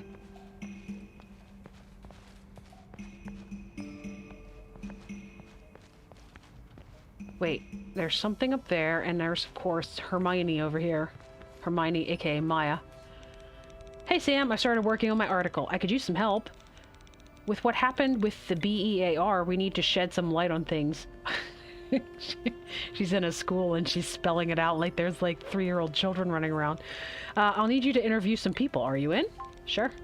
Peachy, let's do this. I've noticed some weird stuff going on in this school, and that was before the bear. Can you talk to Amy, Dom, and Ramona, please?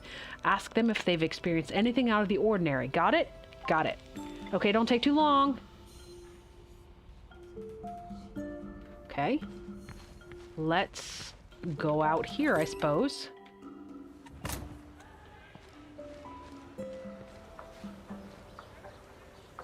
I guess that means that... Wait. There's a question mark back in the library. Okay, well, we'll get that later, I guess. Okay. Oh, painting class. I forgot about this. Can I join? I don't know what we're doing, but... Hello, are you interested in joining the painting class? Yes. That's swell. There's one empty seat in the back. Just start drawing. The theme is music. However, you are free to explore. Good luck. I should draw something to finish this class. Violin. One musician could play the song in the painting in just 5 minutes. Let's say we formed a chamber orchestra from 5 equally skilled musicians. How long would it take for that whole orchestra to perform that song? Well, if they're playing different parts, it would be a different conversation, but... It doesn't say we're splitting this song up. Are they playing the same thing?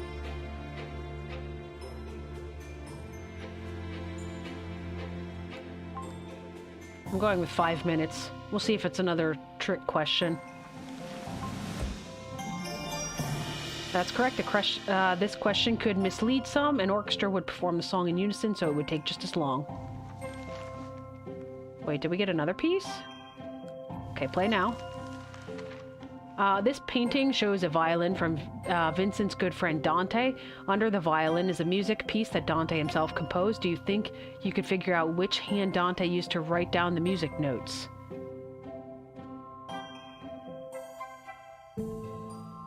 How do you see them?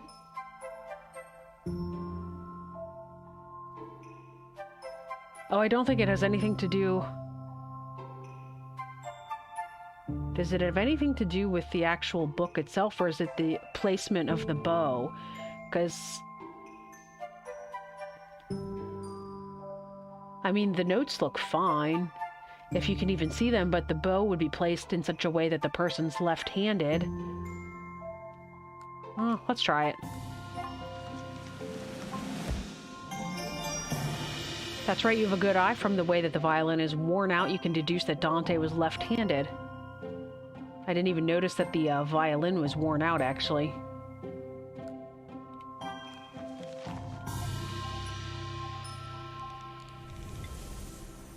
Done already, Sam? Let's see. That's something else for sure. Well, can I see it? Oh, God. It's incredible. The duality between the violin and the painting is spot on. It's quite terrible. It's modern, yet with a pinch of impressionism. You achieved something, Sam. Color me impressed. Not what I wanted to say, but we can go with that. Well, I hope to see you again. Everyone else, continue with your work. Shiny! Okay, where are the people that I have to interview? Interview? Are they all over in the... Somebody's up here. Is this where Dom is? Wait. Lady Helena Barley, headmistress of the academy from 1920 to 1980. More info. With her calm leadership at the helm, the academy transitioned seamlessly into the modern era. She further cemented the school's reputation as the leading institution of its kind in the world. Cool.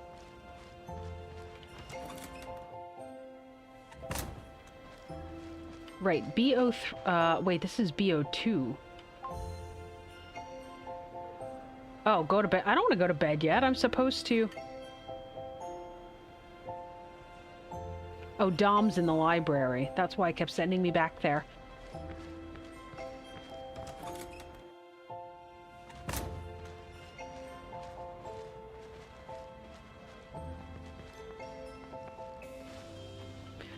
Sorry, had another coughing fit there.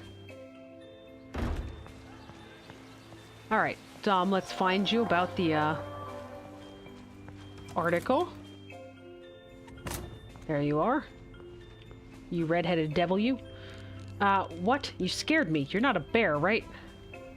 Object? I didn't find anything remotely similar. Well, there's something about a night terror. A wolf that terrorized the academy late in the 18th century. It would appear and disappear randomly. I thought of it as an urban legend, but after today, who knows? Okay. Interview. Something out of the ordinary? You mean besides a bear? Maybe the bathroom in my room? It was flooded this morning. But to be fair, the plumbing must be at least 100 years old. Other than that, and the bear, nothing.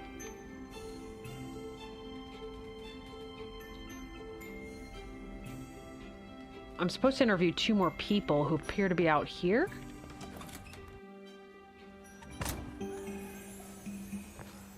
One's over here in the Students' Club. Is this Amy? I think was the name of the person I'm supposed to interview. Oh, Ramona. What do you want, dweeb? Apparently she will not chat with me. Interview. Why would I tell you anything? Well, I guess I can play along, but only if you will as well. I want you to kiss this frog. No. Didn't think you had the guts. I have to, I guess, don't I?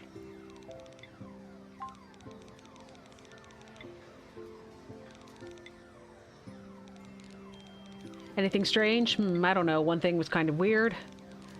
The frog you just smooched, it appeared in my bag, and I know nobody could have put it in. Well, unless they did it in the middle of the night. Okay, so... she's got a frog that appeared in the middle of the night. Dom has a flooded bathroom that appeared overnight. And... oh, that's right, you're Amy. You were my mentor. Hey, Mentee, how's your first day going so far? Let's chat. Are you enjoying your first day? My first day was nothing special. Interview? Anything strange? Not really.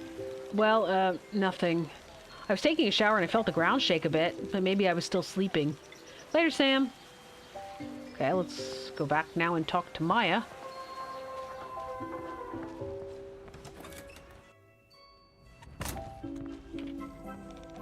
How are the interviews going? Do you need some details? Details?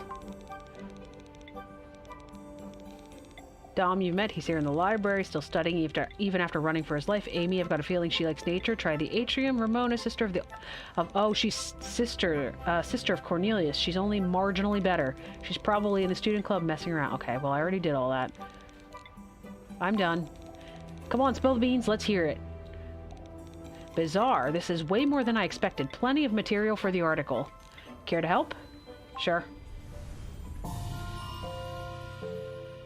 Strange events. You have a feeling that something in this picture, something is odd in this picture. Can you notice what's wrong?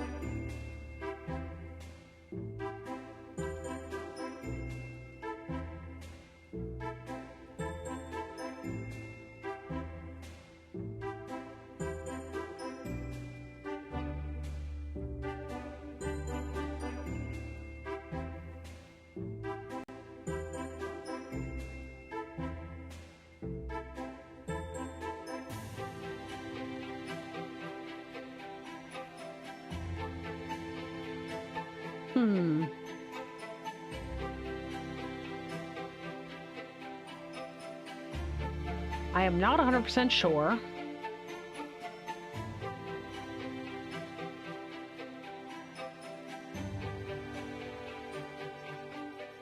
So things that kind of jumped out at me immediately. So there is smoke coming from 3 of them, from like a chimney. This has a green flag that has an A on it, but this building is not green. This one is. This has a blue flag that has a sideways A on it. But again, this building is green. And this one has some sort of flag that's like stripes in red, yellow, and blue.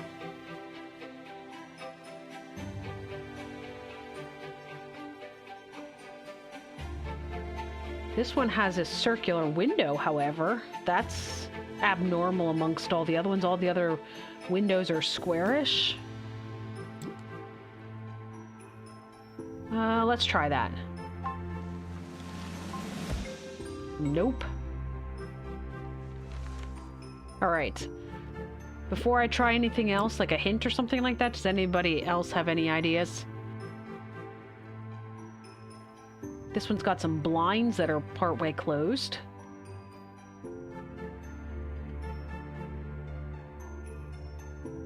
This one has like a pause button in the top 2 windows, which is also present here.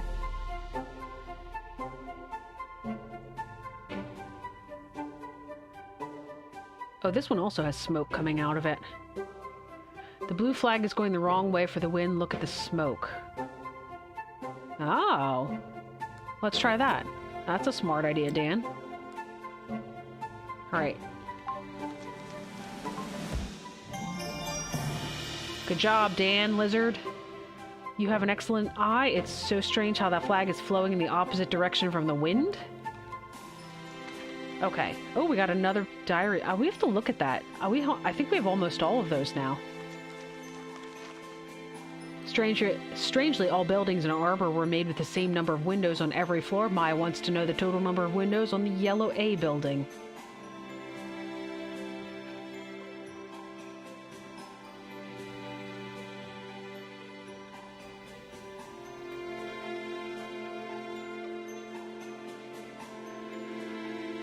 So does that mean there's a missing window? Because...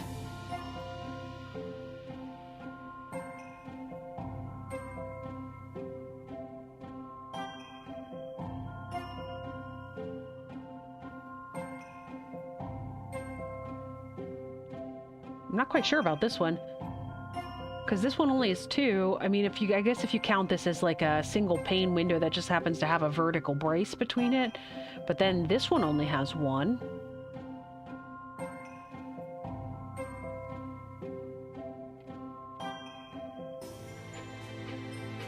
And then in that case, I mean, this still would be 3. And this one's only got 2, unless you count the green building with it.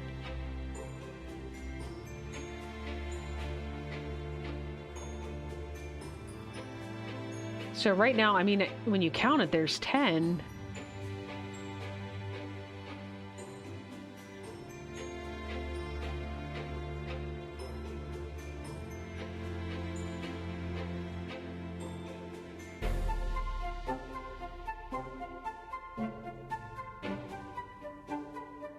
Why does it say the yellow A building? I mean, this does not have an A designation on it.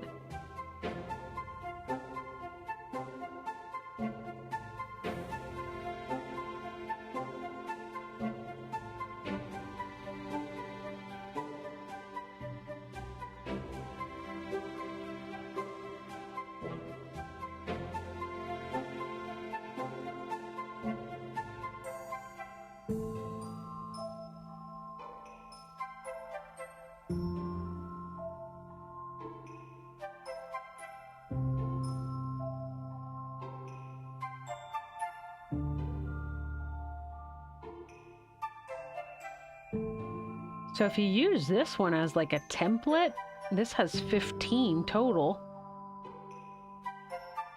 It's the only one that you can see pretty clearly where there's not something overlapping some of the other windows other than this yellow one. Maybe it indicates that there's other windows around the side? I'm gonna take a stab here, and then if this is wrong, if anybody else has another suggestion, otherwise we'll look for a hint.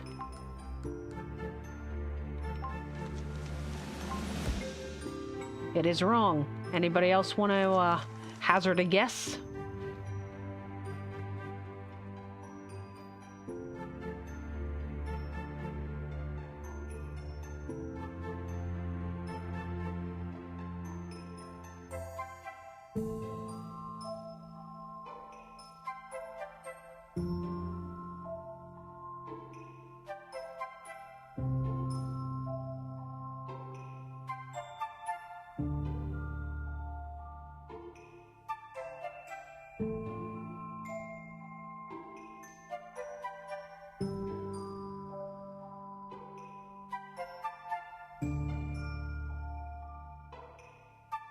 I wonder if instead it means that there's the same number of windows, like, all the way around. So, like, there's 4 sides. There's a total of 2, 4, 6, 8. There's 10 windows. And there's 4 sides to the building. Maybe they're indicating that there's, well, there would be 40, except that there's this green building on this side. So 10, 20, 30, 32? Because these 2 windows would exist on this side? Is that what it means?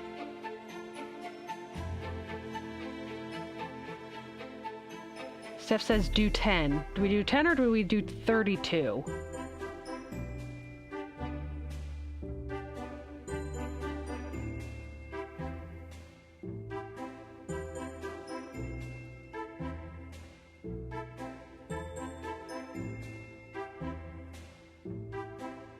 I think I might go with 32. I knew there had to be something a little more involved with this puzzle than just adding up the number of windows. You think 25. 2, 4, 6, 8, 10.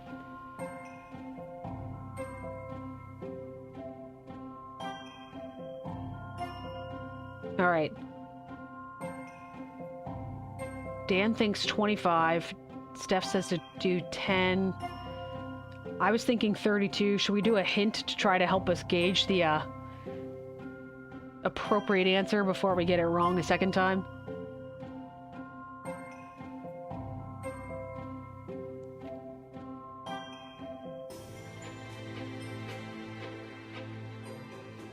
Five per floor and 5 floors.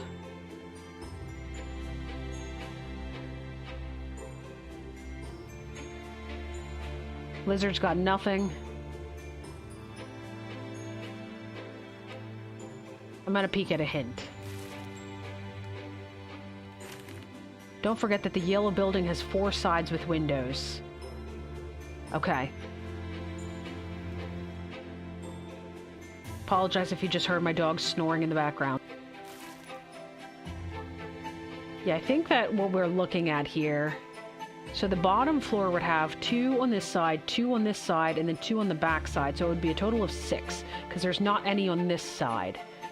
And it would be the same for this, this, and this. So it'd be 6, 12, 18, 24, and then there would be a total of 8 on the top floor because it's exposed up here. So I think the answer is 32. brown building has 5 on this. I think it didn't phrase it well, Dan, because I was thinking the same thing too when it said that there were, it said that they all have the same number of windows. I was thinking that they meant all of the buildings had the exact same number of windows. I think what it meant is that one building is built so that each building is built so that it has the same number of windows on each floor, and it's all the way around. So it wasn't phrased very well. So good job. There are 10 windows on 3 sides and 2 windows on the left side.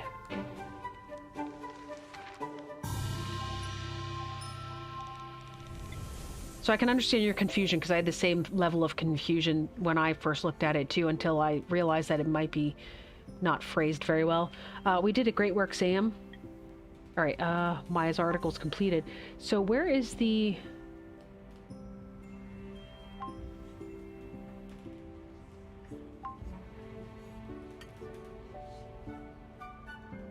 Maybe 2 pieces left? And then we've got something for a bear. Strange fragments. I want wardrobe.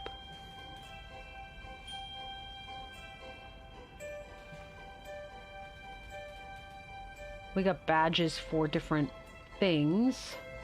Painting and playing video games, and I don't know what these are for, but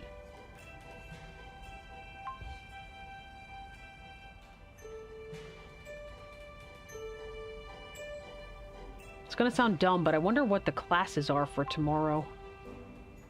Because it said we were supposed to read chapter 2. Oh, we didn't have to read all of those pages. We only needed to read chapter 1. I literally read like all 6 chapters of it. Okay. Alright, I think we're ready to go to bed.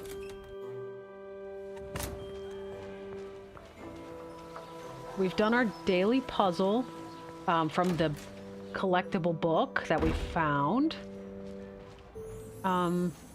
We never did figure out how to do the puzzle in the newspaper.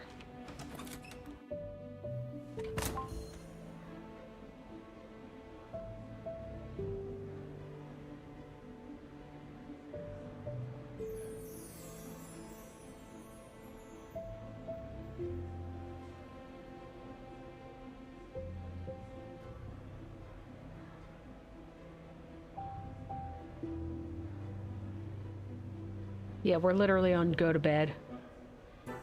Okay.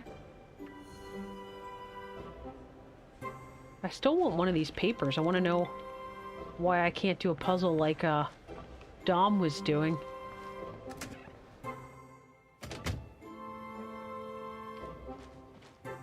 Okay.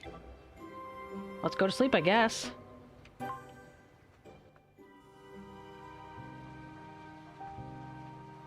More crazy stuff's about to happen? Is that what's going on here?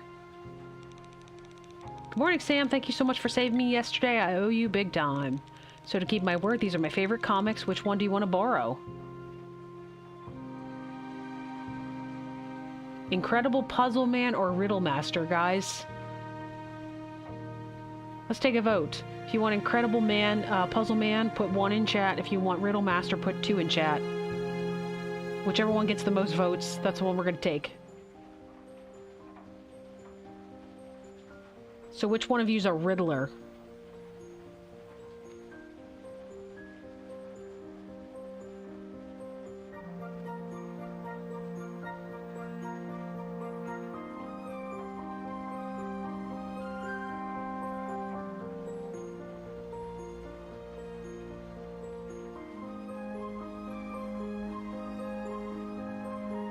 I got to vote for 1.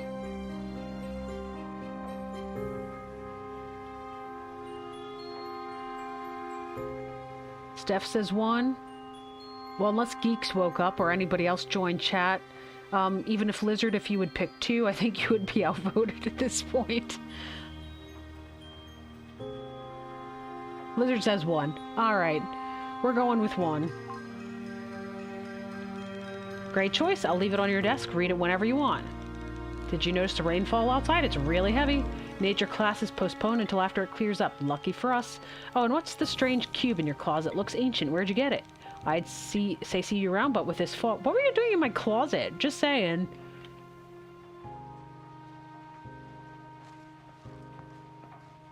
Yeah, it looks very gross outside.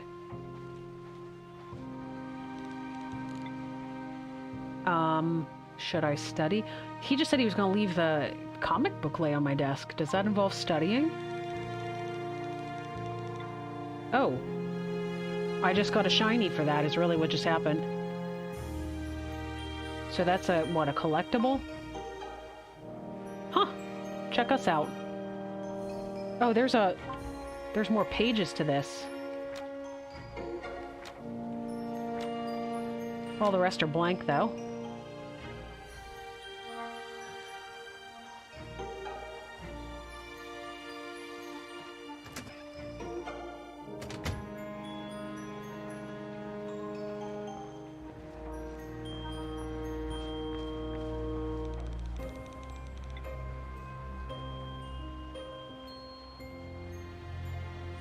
Yeah, why does this show, like when it says Arbor Daily, it shows there's a puzzle, but we didn't get one yesterday.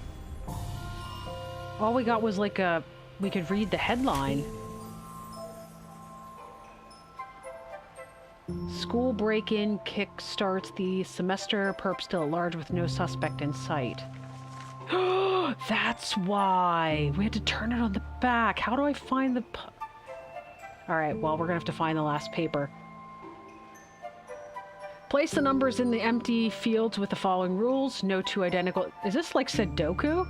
No two identical numbers in the same column or row. The field is... a field is illuminated by a candle in its row or column if there's no higher number field between them. No higher number field. Each candle field indicates exactly how many fields must not be illuminated in that row and column combined.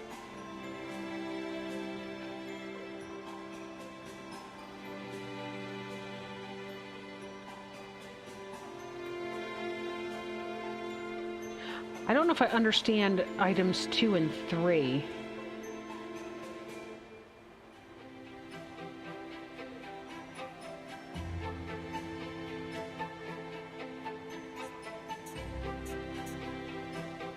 Okay, I can't click in the ones that are shaded.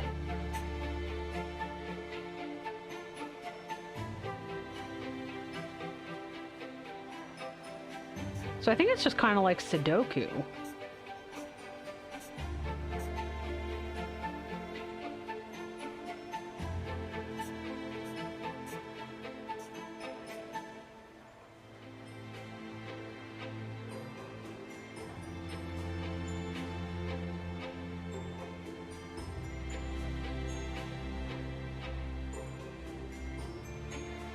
Each candle field indicates exactly how many fields must not be illuminated.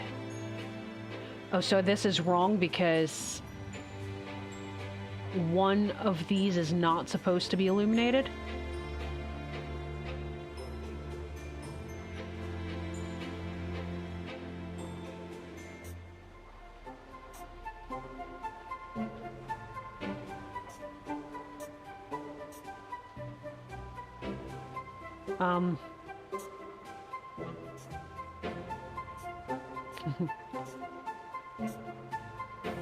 Oh, whoops.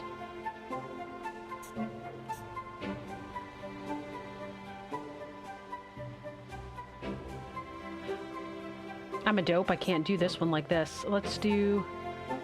Let's...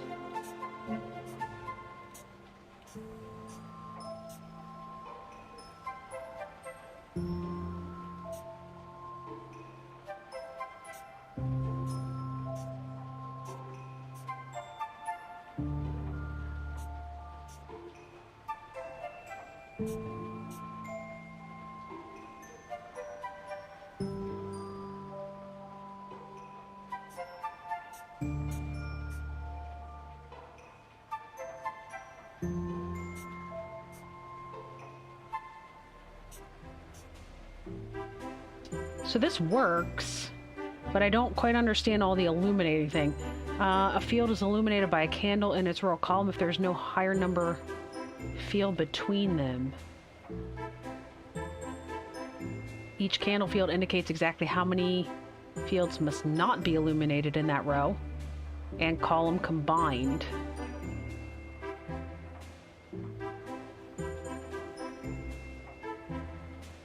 So obviously it's not correct, or we would have probably gotten something.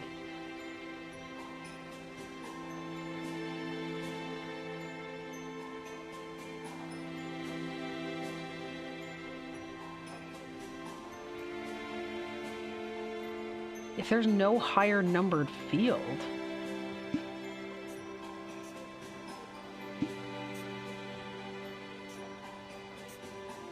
So this highlights no matter what number I put in there.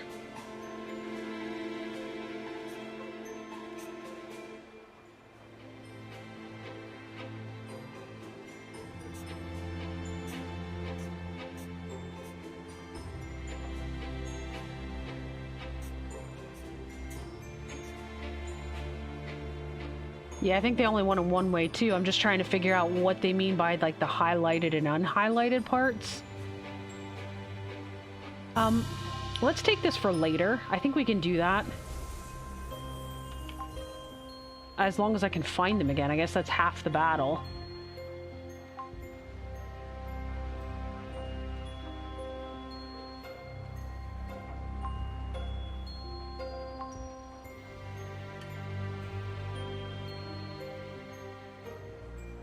There's papers.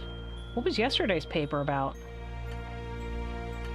Oh, here, let's try this one really quickly. Maybe this will give us some insight into how this works.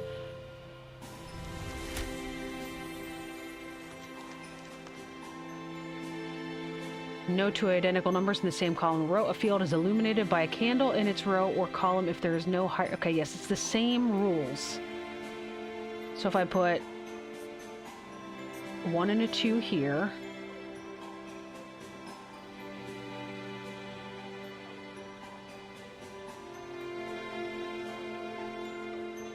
So does this mean that there are 2 that are not supposed to be illuminated? So do I have these backwards?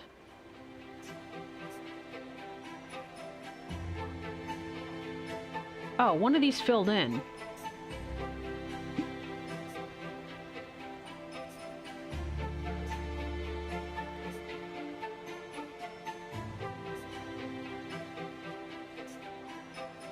Oh. That's how we get there.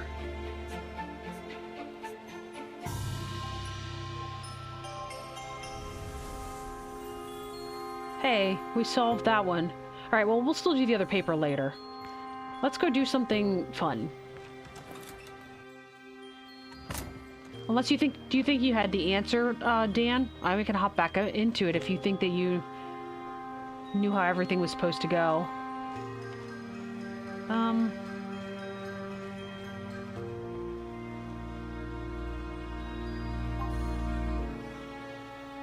History class and nature class and symbols class. Okay, so we already read chapter 2 in history. This is the November 11th, 1484.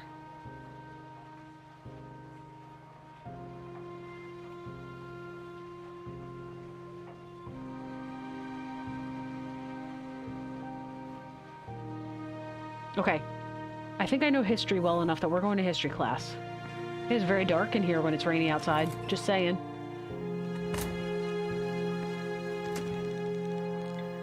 Let's go in. I'm pretty good at Sudoku too, but I didn't understand the candle thing. We can pull it up after. Let's go into history class and then we'll pull it back up. We'll see if you can figure it out then. Good morning, class. I know this weather doesn't help morning drowsiness. You can say that again. But the fog will soon lift, and so will your spirits if you give it a try. Oh wow, a free pep talk. Yippee. Cornelius. Oh dear. Cornelius, since you are so chatty, would you indulge us with your oratorical skills? Huh? Why don't you tell the whole class a bit about the Baron? Point taken. I'll pipe down. Why, thank you, Cornelius. Now let's take a short quiz on the subject instead. If this is as fast as yesterday's quiz, I apologize in advance if I have to answer without you guys. The Baron's full name. It was Alistair Holloway. Correct. The meaning of the name Alistair is Defender of Mankind. Are there any further questions? I have one, miss. Yes, Kay? Baron Holloway, was he truly as great as all the stories tell? Perhaps even greater. He was an unprecedented force for the good of Arbor and its people. Achieving his full potential so young, he used his gifts so others could thrive. All this while coping with the loss of that which was most precious to him, his Letitia. That's just sad. His work and legacy helped countless people, so I like to look at his story as a happy one in the end. Now let's keep that legacy going by solving another assignment, shall we? Family tree. Not much is known about Baron's relatives, but Aetius is one we know a few things about. I can tell you that he had no children, so he left his estate to his brother. Can you find Aetius on the family tree? He would have to be this guy, right?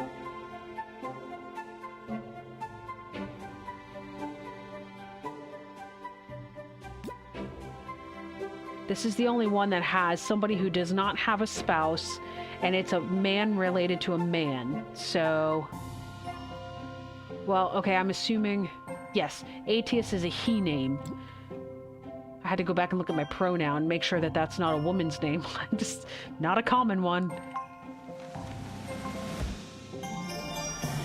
All right. That's right, there are just 2 brothers on this tree and only one of them had no children. All right, play the bonus. It's rather unfortunate that one of Baron's relatives got a divorce shortly after this family tree was painted. Can you figure out who got a divorce? There's normally a broken line, isn't there?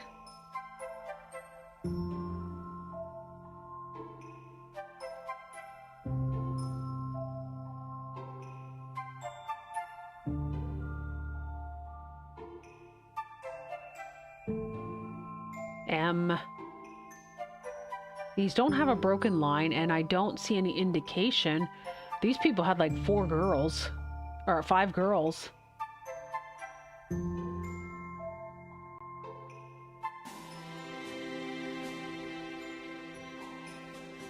I have no idea. What are we looking for that would indicate a divorce? Anybody have any good ideas?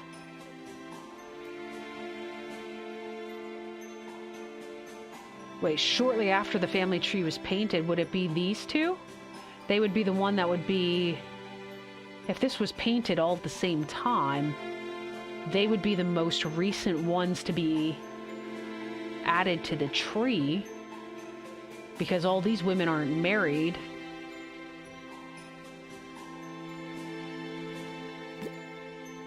Do you guys think it's this one as well? Elgard and Eudoria?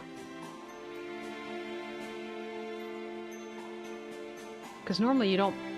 Well, I mean, I guess you can paint a family tree and then you add to it after the fact.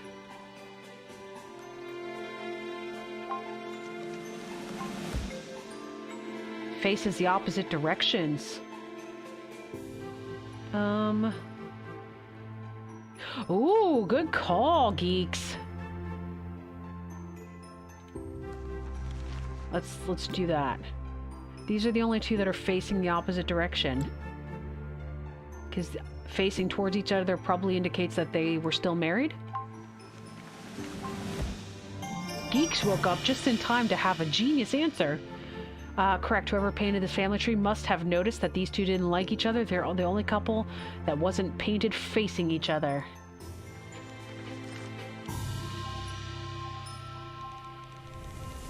Good work. I like your deduction process. Don't forget to read Chapter 3 for homework. That will be all for today.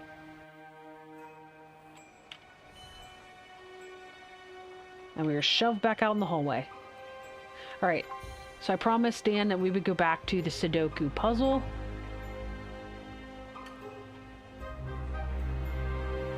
Play.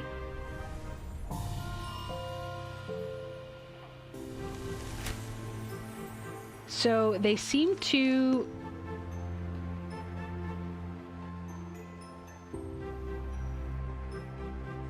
So this doesn't have any little lighted thingies beside it. Whoops.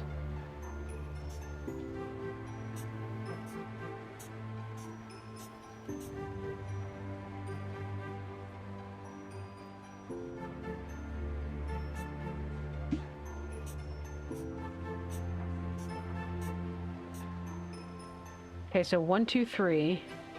So it was different from yesterday's in that that had little circles that indicated how many were supposed to be not illuminated. So if that's what we're going for...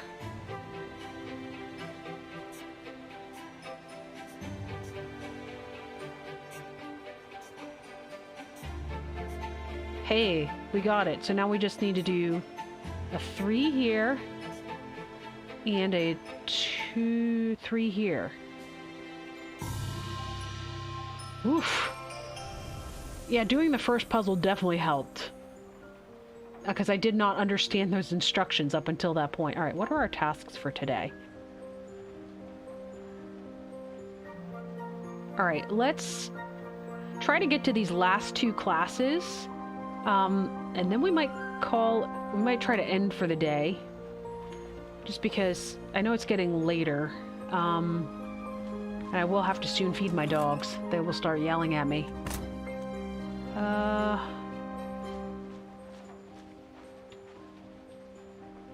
Classes. Yeah, the symbols one's in the atrium.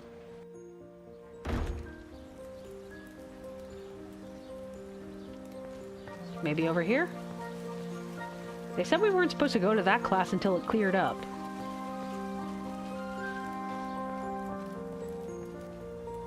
Alright, let's peruse the book first. We just have to read chapter 1. Introduction to Decoding. Decoding entails the analysis of unfamiliar languages or symbols and a subsequent interpretation using familiar ones. The most famous example of decoding is surely that of the Rosetta Stone, which enabled us to interpret ancient Egyptian and Greek. The most relevant example of decoding around these parts is surely that of the twin tablet found in the Blue Grotto Cave, which is a part of the Desolate Pits. It has helped scientists in decoding the Tunian language, the tablet describing the everyday life of the small tribes that inhabited the caves. Alright, so Rosetta Stone was interpreting ancient Egyptian and Greek. Blue Grotto Cave was the twin tablet. Okay. Yes, let's enter the class. Ooh, this is a very lecture-style type of class. Guys, Professor Octavia is supposed to be amazing and the greatest expert on decryption. Now that I think of it, I'm kind of nervous. Maybe she can decrypt why you're such a dork. Ha, nice one, dork. Yeah, well, you're thicker than the fog outside, Corn. Silence. This class will not be a playground for insubordination. Name? I'm sorry, miss, I'm sorry, I didn't see you enter. He was... Name? Dominic, but my friends call me Dom. Dominic, tell us a bit more about the stone that helped us understand ancient Egyptians. But we haven't even started with class, and... Oh, so you don't know? And I heard you were ambitious. But you obviously think your father working here excuses you from studying. What? For the rest of you, I am Professor Octavia, and this class... Is she the Severus Snape of this whole thing that she's already tormenting the students and they just walked in?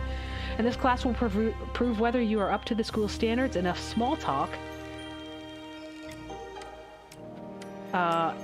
It was the twin tablet.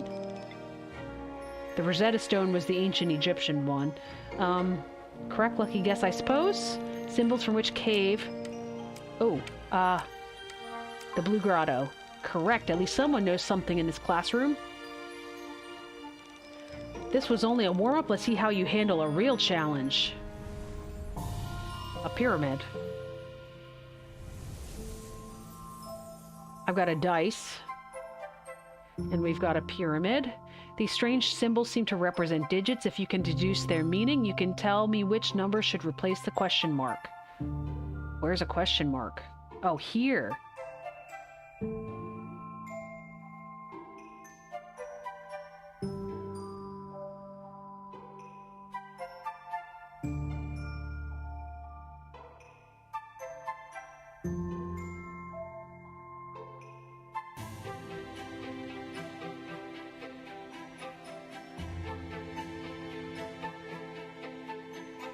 Okay, I get it.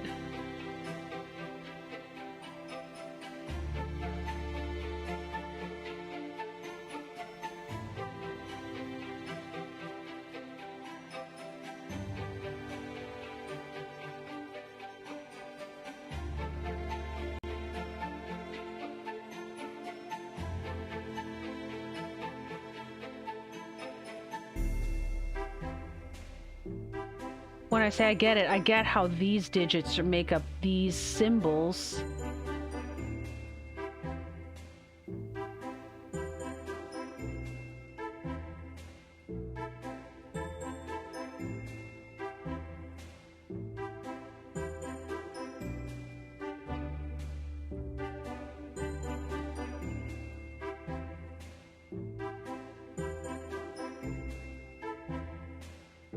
Oh, I can see what this number 4 is going to be. Notice there's 1 dot here, 2 dots here, 3 dots here. The 4 is on the other corner.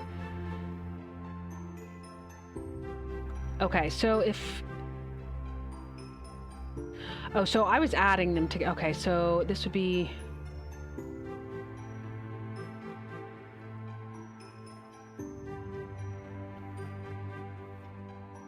All right, I have a guess. Anybody else want to hazard a guess?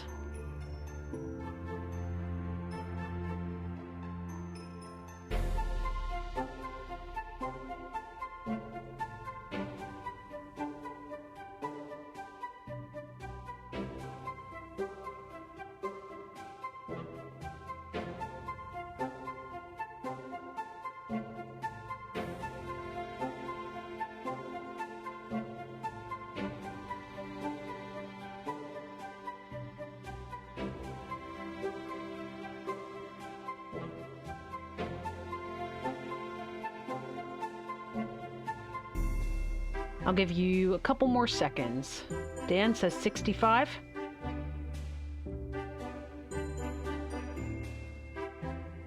Let's do 5 more seconds and then I'll explain my logic and I'll tell you what my guess is. Lizard also says 65. All right, my guess was also 65. So it appears as though any of the left-hand arcs equal 1 and the right-hand arcs equal 2. So when you put a left-hand arc and a right-hand arc together, this one's 1, this one's 2, you get 3. And by that same token, again, the full circle is 3, you put another right-hand arc, which is 2, you get 5. So when you total it all together, left-hand arcs, there's 2 of them, so they each total 1, or they're each 1. So 1, 2, and then these are both 2, so 4 and 6. So your first numbers is 6, and then 1, 2, 3, 4, 5. So the number should be 65. Yay us! That's right, if you look at the pyramid, you can see how the symbols progress from 1 to 5. Since they follow a pattern, you can deduce what 6 would look like. Let's play our bonus question.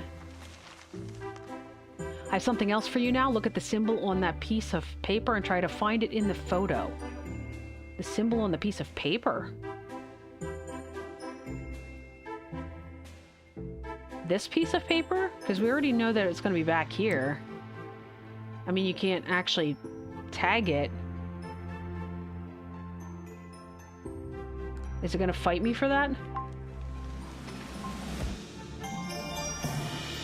The symbol is on the 4th corner behind the pyramid. Yay! Ooh, another shiny. Well, you somehow managed it. Thank Dominic and his antics for extra homework. Chapter 2 of your book's dismissed. Sam, Maya, Dad constructed a machine. He says it will get rid of this fog. We could use some extra hands on deck since it's huge. Meet up at the back door, the backyard door if you're in. The backyard door. I said we were going to go to the nature class before we ended yet.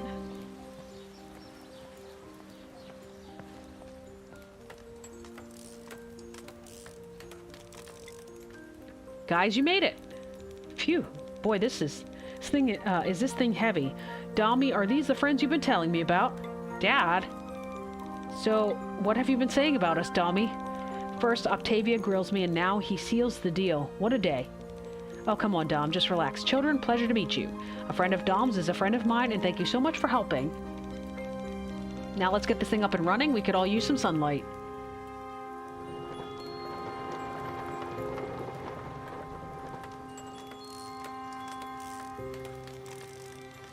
Just to tighten this screw and turning it on. Should something be happening? Of course, I forgot to adjust the steam calibrator. Looks like I'll need an extra pair of hands. Could you help me with it? Oh, it's a puzzle. Puzzle called Fog Machine. Oh. Starting the machine is simple. All you need to do is flip 2 switches. The only problem is that you do not know which 2. All the manual tells you is this: red, red, green, green, yellow, red. Which 2 switches do you need to flip? Okay, so... red. Red, red.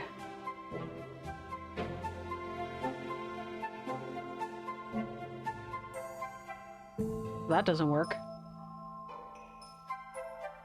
I was thinking you start here and it goes to red and then it goes to red and then you've got green, but you've only got 1 green.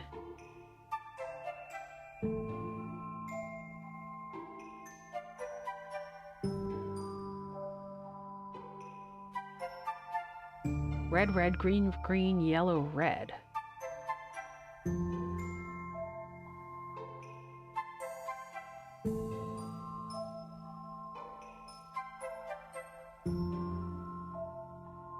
There are only 2 switches that start and have 2 reds in a row. It's the top one, and then, because it goes down this way, and then this one goes over to here.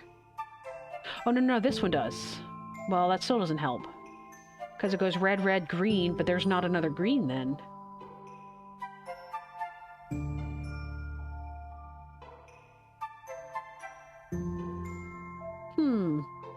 Anybody got any ideas here?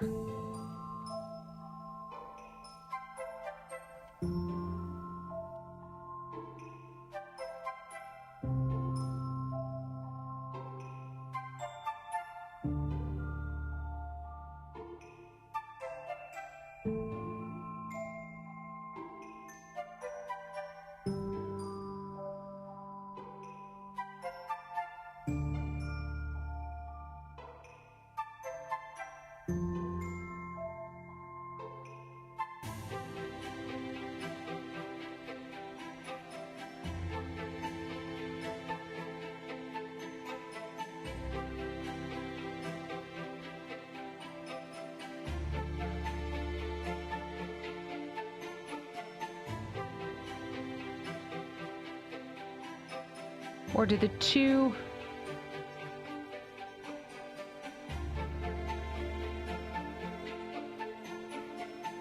No?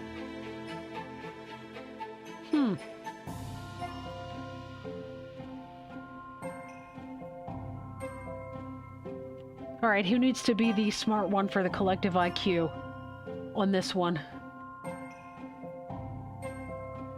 Because I am not seeing it.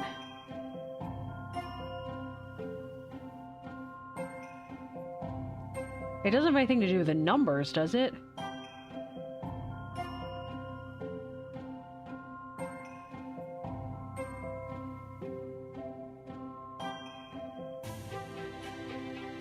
I just remembered we forgot to check for a chocolate bar at that same place on the bench outside of our dorm room.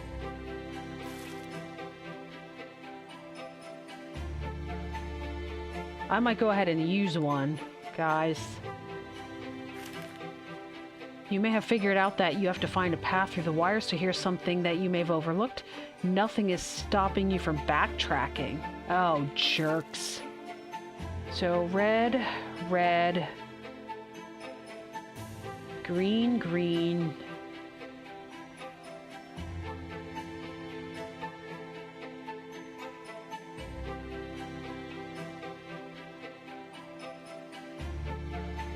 Oh no, red, red, green, green, yellow, red. Red, red, green, green, yellow.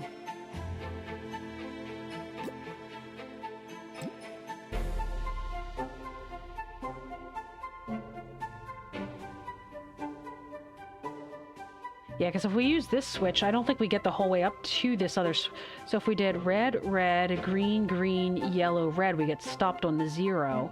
We never actually make it to the other switch. So if we do this red, red, green, green, yellow, red, we get down to this one.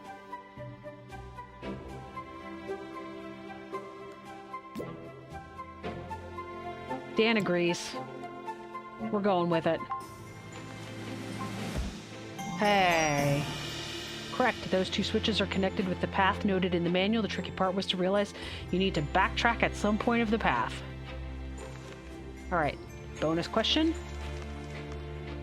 The numbers on those buttons are so close to being symmetrical, you could achieve symmetry by swapping some of the numbers. There are multiple ways to go about this.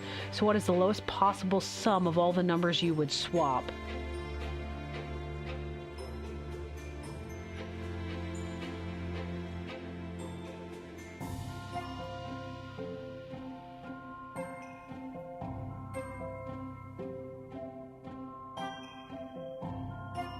There is a certain symmetry about them already. I mean, do you have to swap any?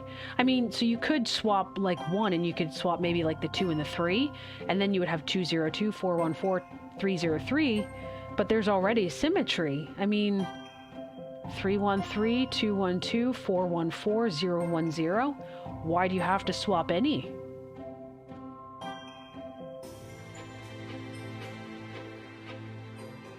Is this another trick question?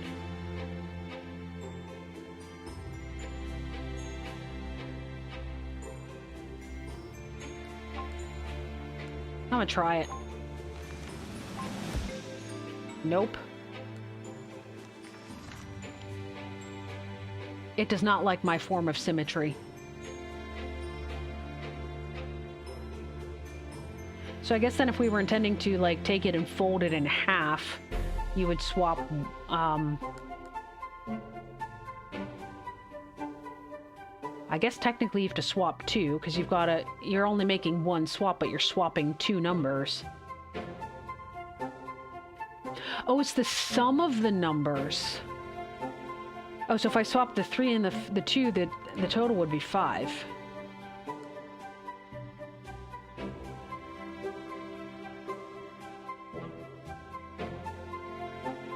This would also be 5 if we did it this way. I don't know if there's any way to do it without it being 5.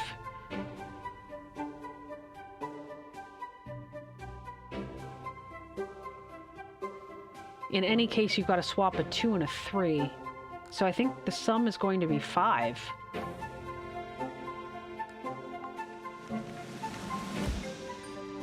Goodness gracious.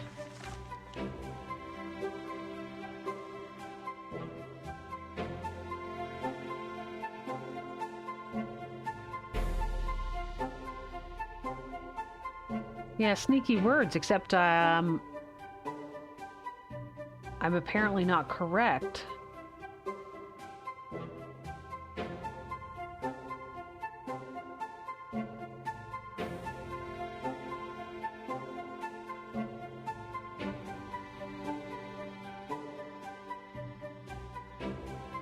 So, I mean, you could...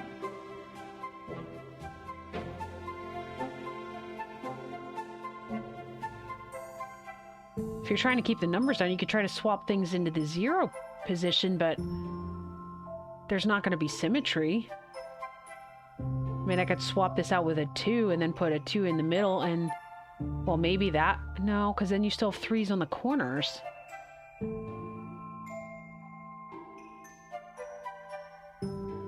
Anybody else will have a different suggestion?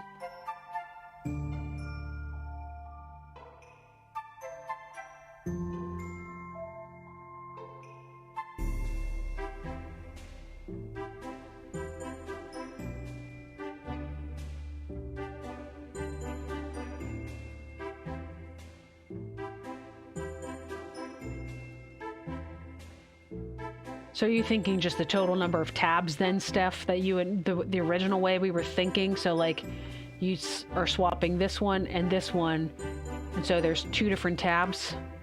We could try it.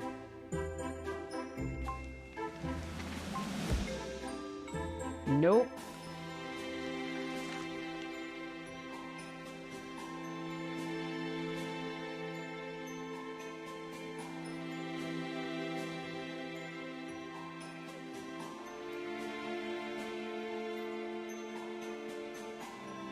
I'm not sure what they're getting at here.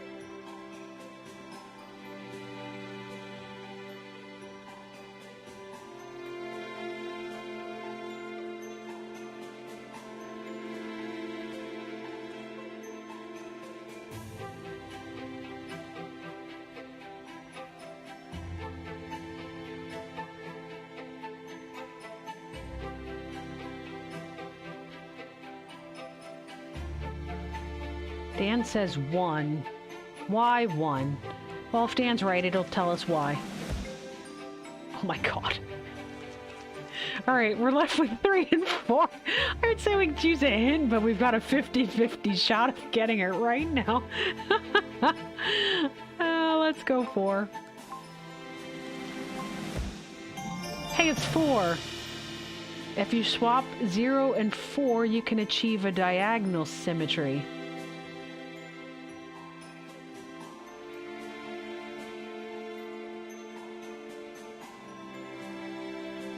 I don't get it. So if we put this 4 here... Okay. So it would be like symmetry this way. So 3, 4, 4, 2, 1, 2, 0, 0, 3. Jerks.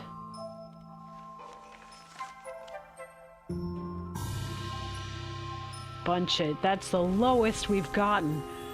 Now it should work correctly. Maximum power. Hurry up, we have to go to nature class yet before I leave for the day. Wasn't this machine supposed to clear out the weather and not make a small storm cloud? I must have miscalculated something. I'll have to grab more tools from my cabinet. You kids wait here, I'll be back soon. Well, we're gonna sit here in the rain? Sure thing, Dad. Let's wait under that small roof by the glass house. I don't want to catch pneumonia.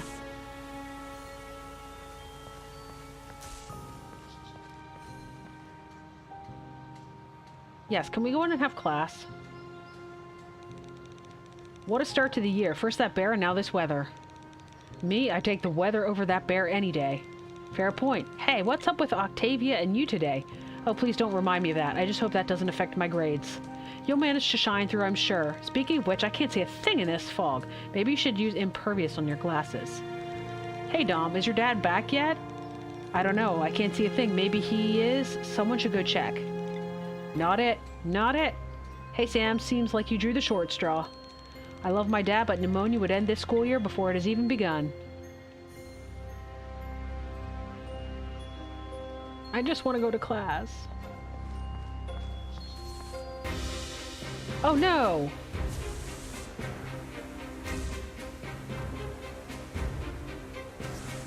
There's a chocolate bar on the park bench. Let me at it. That's him, the mystery guy from yesterday, and I'm having a pretty vivid bear flashback right now.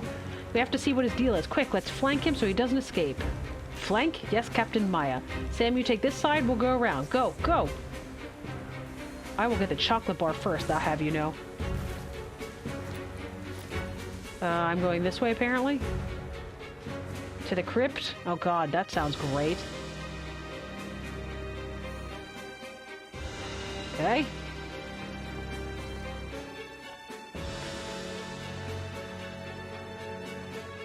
Is he summoning the bear again? Am I gonna get attacked this time? Another chocolate bar.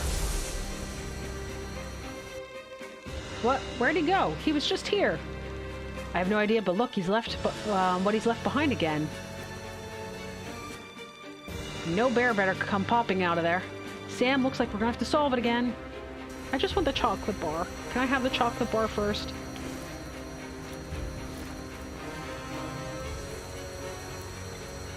Let's solve it.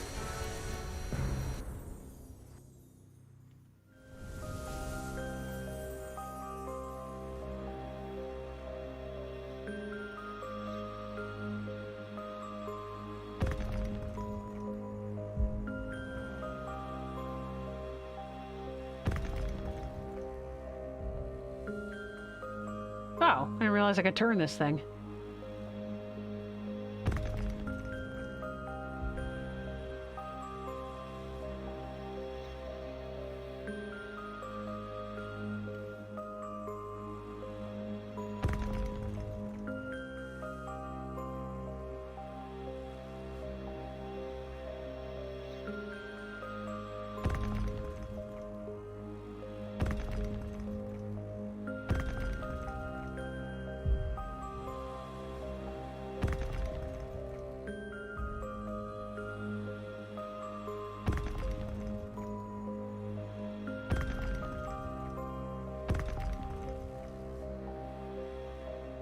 Got that.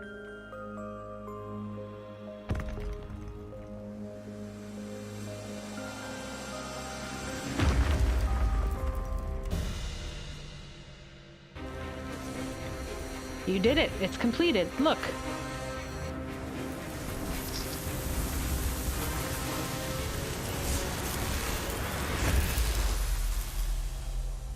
Hey. We can go to nature class now. The weather cleared in a flash, but how? Wait, hear that? Someone's coming. It's my dad. Quick, Sam, take that object. Let's go upstairs. Hey, the weather cleared up. Guess the machine just needed a minute to work properly. Well, kids, looks like your old professor still got it. Go, Dad. Congrats, Professor. We'll stay here and finally enjoy the sun for a bit. You do that. I'll leave the machine working for the day just in case. Bye, kids. The Sorcerer's Stone. Is a little bit of one, isn't it? Okay, guys, I don't think I need to tell you that the machine didn't change the weather. Yeah, my dad's a pretty good engineer, but he's not that good. Whatever all this means, this thing is at the heart of it. Is it okay if I keep the object this time to see if I can deduce anything? Be my guest. I don't want that thing anywhere near me. I'm seeing a lot of dots, but can't quite connect them yet. What do you mean? I'm not sure, but it seems like we're just at the beginning of something much bigger. Wyatt, you're creeping me out. Just be on the lookout for the hooded man and keep this between us. I hope I'm wrong, but with things going the way they have so far, we'll find out soon enough. There's sports. Is there any more chocolate bars?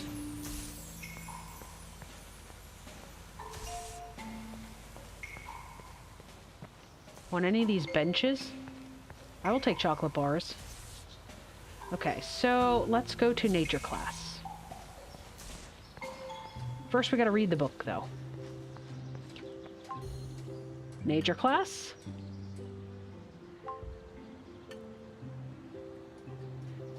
In the year 1519, a renowned arbor scientist, Dr. Arthur Smith, started working on the classification of living organisms. Remember, 1519. Dr. Smith proposed a classification which was divided into 4 subgroups: animals, plants, fungi, and bacteria. Today, this classification is considered outdated. Arthur Smith was known for his fascination with mushrooms, fungi, which he often referred to as toadstools in his written documents. He was particularly fascinated by the mushrooms' ability to sustain themselves without sunlight. Okay. That's chapter 1. Let's go to class. Yeah.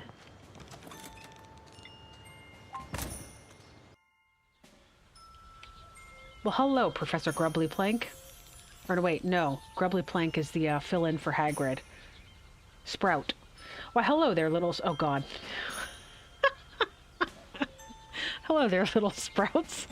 My name is Aldo, and I'll be your guide through the green jungle of knowledge. Oh, this is gonna be good. Just today, you had the chance to witness the awesome power of nature.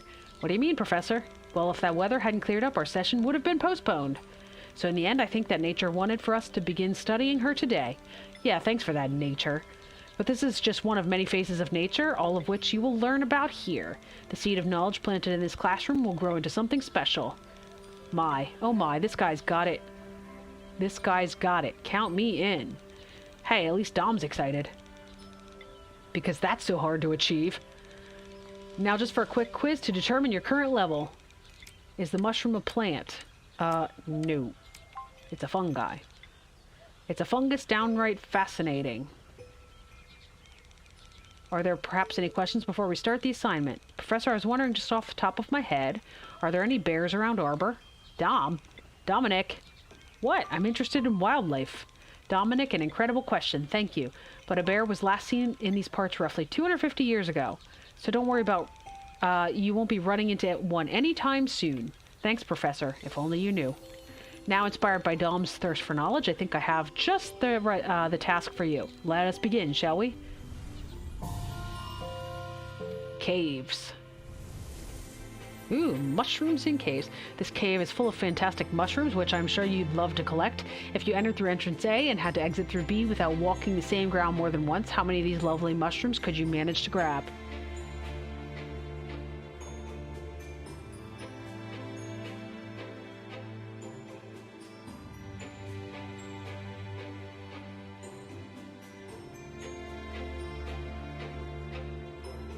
without going through the same ones more than once. Okay, so...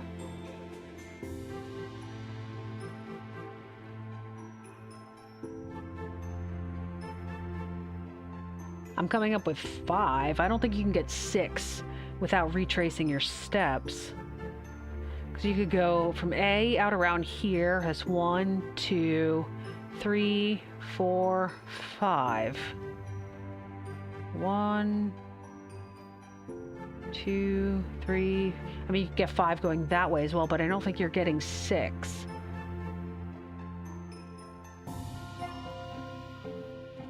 Let's try 5. No.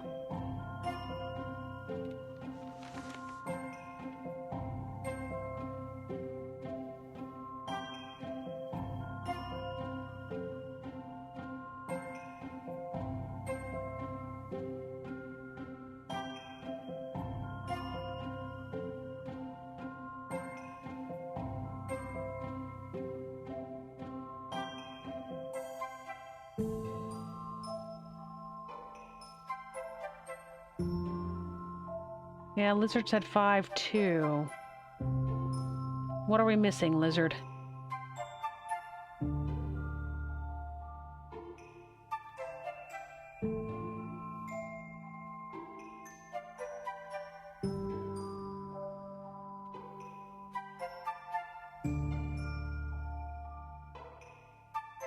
If you're not getting 5, the most I think you're getting is 3. Because you can't get 4 without getting a 5th one.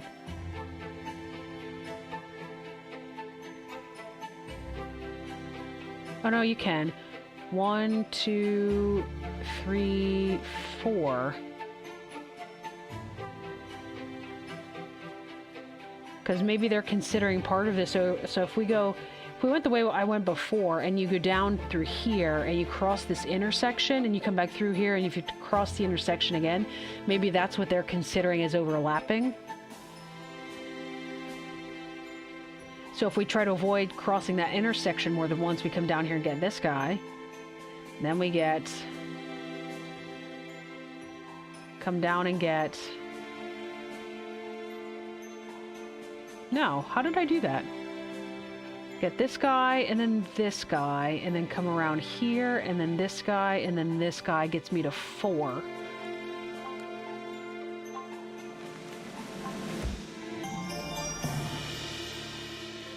Okay, so I must be correct about that intersection being an overlap point.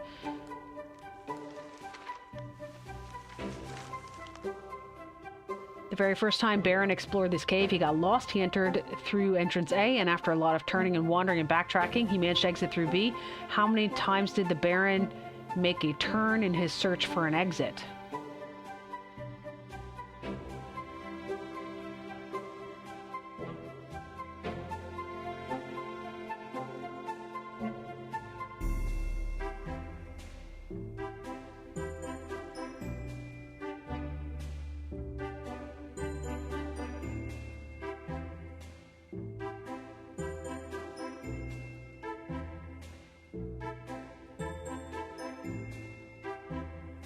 Oh, so now we gotta count the turns. I was getting very confused. So they literally want that, but how do you know which path he took?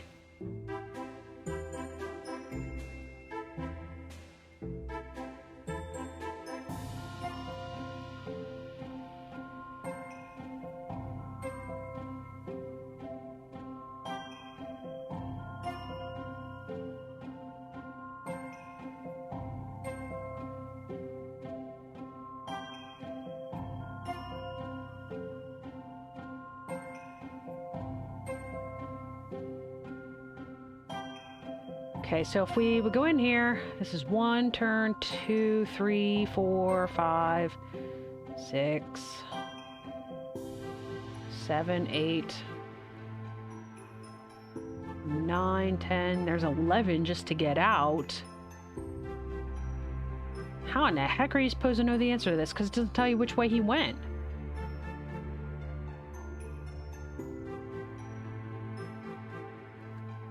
This sounds like a good one for a Choco Bar. This is a tricky question. How could you possibly know exactly how many times he made a turn? So many numbers are possible. Well, maybe there's a clue in the suggested answers.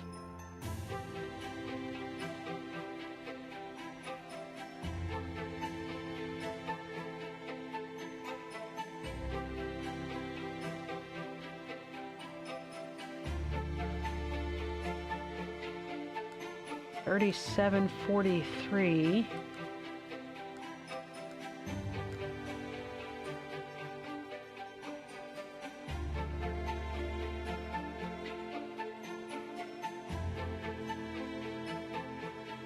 What about the suggested answers?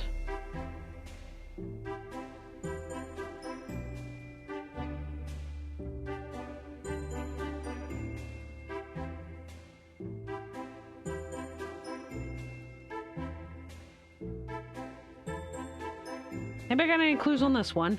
So 37 and 28 are 9 digits apart, but then 37 and 43 are only 6 digits. 49 is only 6 digits from there, and then there's 41.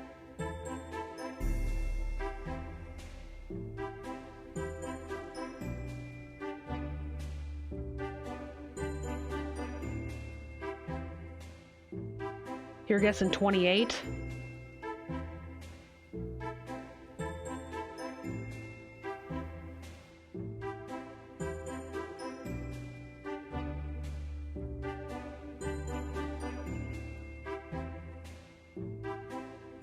All right, let's try Dan's and we'll see if it gives us a suggestion. Dan? How'd you come up with that? Nice, you got it. I hope you didn't need to check each answer. If you think about it, he entered facing left and he exited facing left. Only an even number of turns could make him face the same direction, so you're lucky I gave you just one even number among the answers. Oh, smart. Was that how you came up with that, Dan? Or did you just, like, pick a number out of a hat?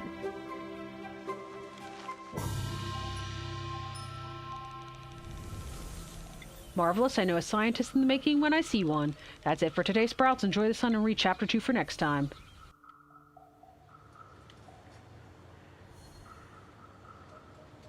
Alright, so... Oh, my last objective is to go to bed. Alright, let's wander around really quickly since I said we were going to do these classes and then we were going to call the episode. I want to see if I can find the book for the day. Can I go in here? No. So the book is going to have to be somewhere where I can get to. Yours was just a guess. That was a very good guess then.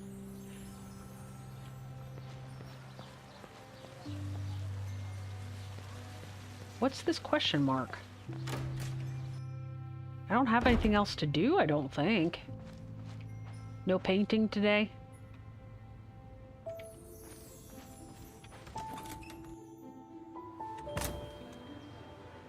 The other numbers were too big? Interesting. Guess that's one way to test it out. Is there any chocolate bars out here?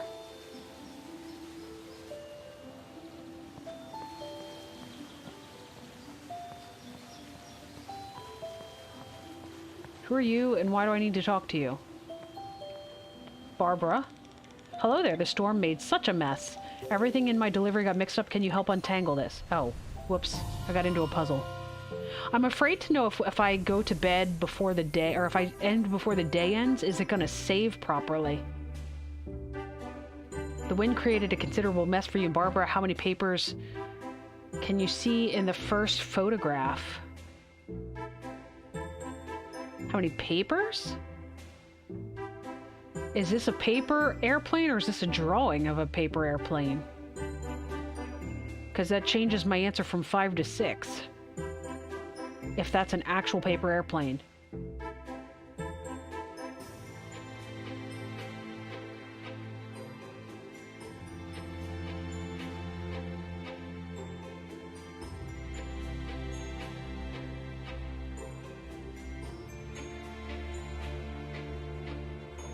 I think it's a drawing of one, isn't it? Because it appears to be in the exact same location in this one.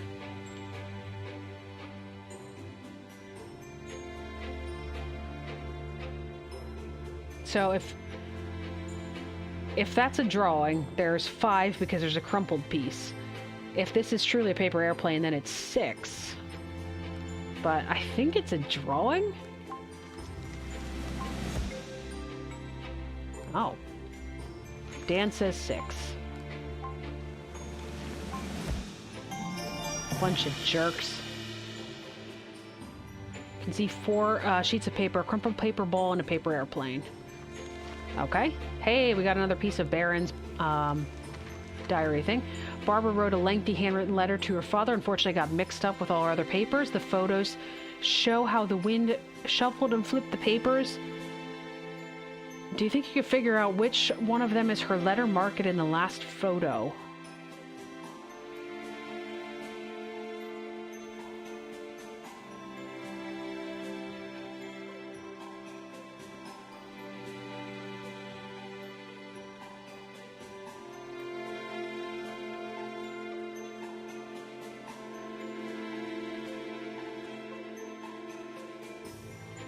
So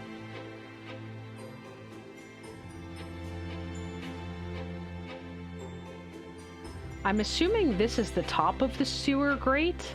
So this is the bottom and then this is the top. Because this has, I mean, I thought maybe it was just flipped upside down, but this has grass around the bottom side of it. So I think this is probably like this portion of the sewer grate up here, which then means, so these hearts were blown upwards and then out to the right.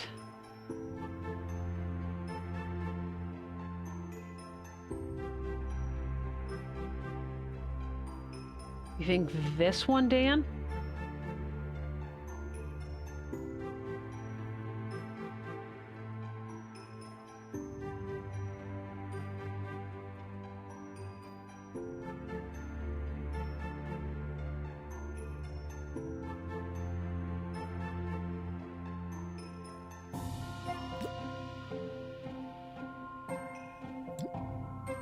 Is this the one you're thinking?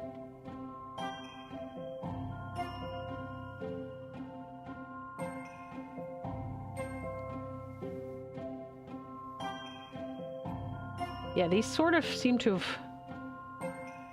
Okay. We'll go with that one. They seem to have kind of blown sideways a little bit, too, because obviously these were facing this direction, and they are now facing this direction, so kind of like clockwise around a clock from about 11 to 1. So this is the same type of thing. Let's try that one.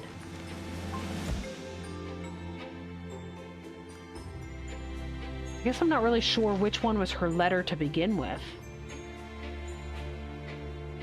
Was it this one with these flowers on it?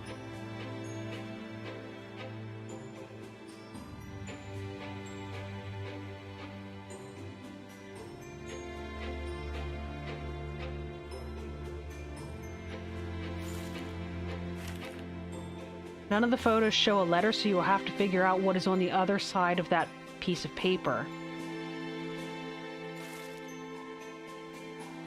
Yeah, I kind of figured that out.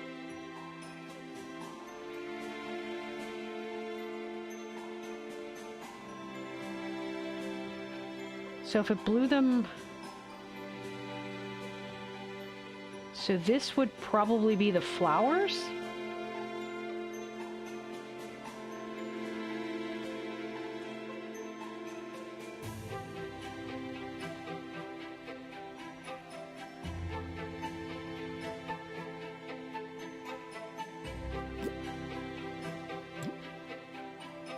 Maybe this was the letter?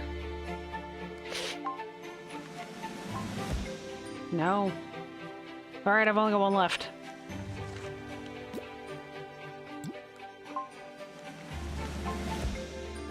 Wait. Oh, the hearts.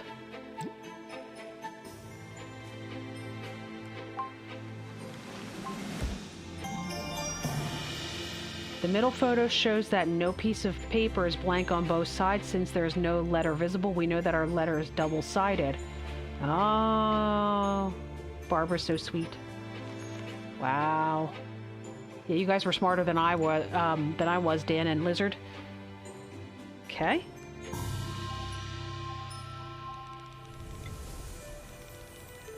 I can put these in boxes inside now. Thank you so much. Chocolate bar.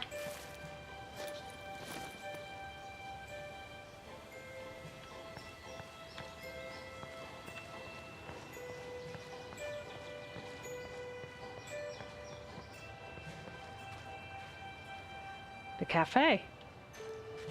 Wait, who are you? Nate. Hey Sam, look, I'm drawing a comic book. I've drawn a puzzle into it. Want to give it a shot? My gosh.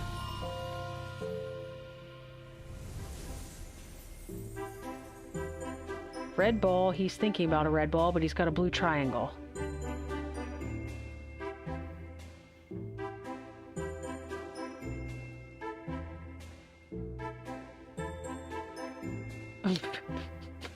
Read this comic carefully and answer the following question. Which shape appears the most? It's going to be the red ball.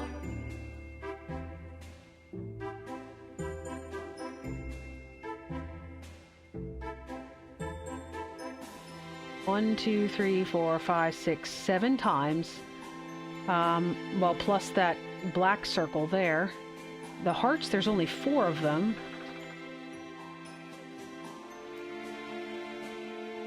There's only 2 rectangles, and the triangles, there's 1, 2, 3, 4, 5, 6, 7.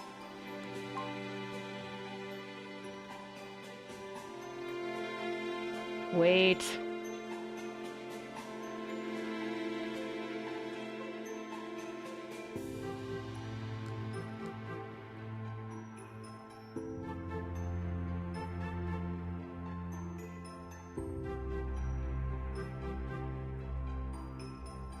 I agreed with myself till just a second ago. I want to double count one.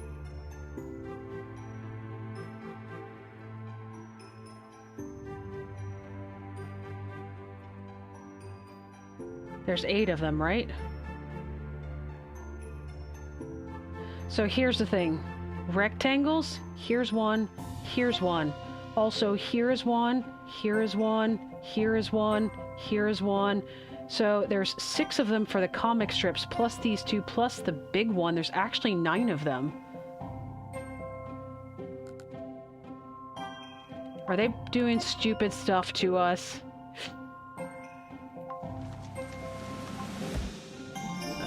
It was the rectangle. Correct. The tricky part was to realize you should count the panels and speech boxes as well. How clever of you.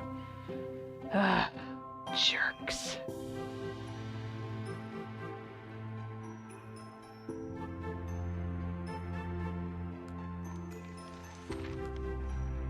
Hey, there's that last piece to the diary, I think.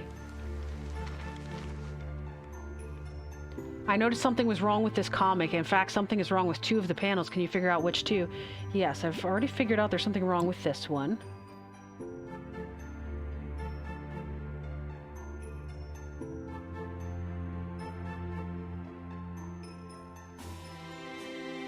So the storyline that's progressing here. So this guy has the red ball. This one has the blue triangle. He's pining over the red ball. He wants it. And this guy sees him and sees that he wants it. Here he offers to swap him. And then he swaps him. And now this guy, now he wants the blue triangle again. This one doesn't fit in the context. These are backwards.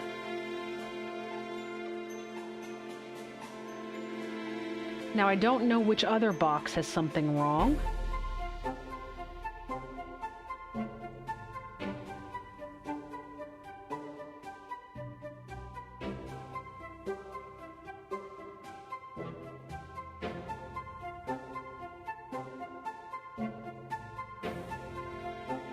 Right beside the one? So you mean this one? What do you think's wrong about this one?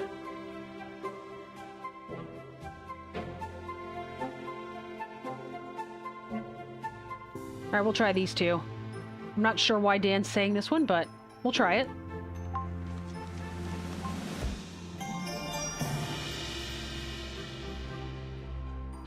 Oh, so they're just swapping them. So this is after they've swapped them. Okay, that makes more sense. I just assumed one of them wasn't supposed to be there at all, and then the rest of the comic made sense. That's it, correct. Well done, Sam.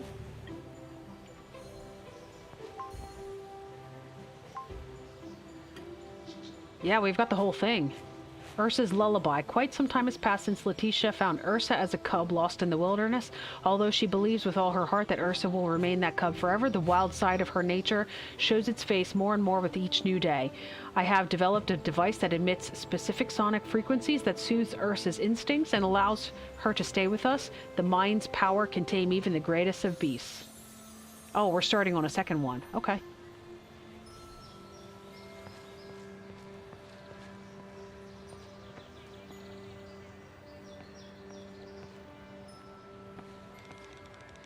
Meatloaf, spaghetti, chicken, fresh salmon, tomato salad. That does sound delicious. I'm actually hungry. Wait, where am I? I guess I'm not supposed to be down here anymore.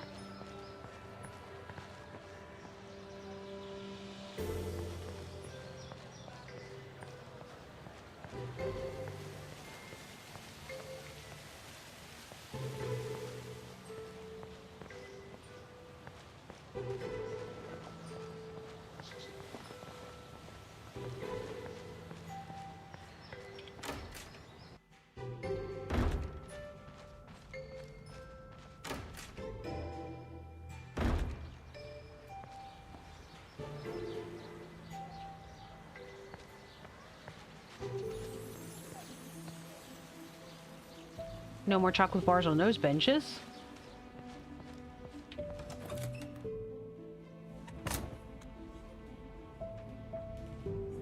Is this the book?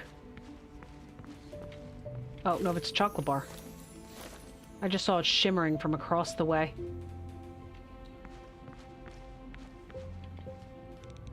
Students are already behind with their books. I've checked the records this morning.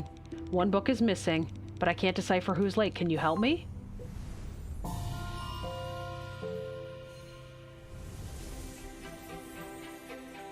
Sandy keeps a library record of borrows and returns for each month. She is rather distressed now because the record for January is nowhere to be found. Fortunately, she does remember one peculiar detail. Just one book was borrowed that month. Could you use the list for February to try to figure out, who borrowed it?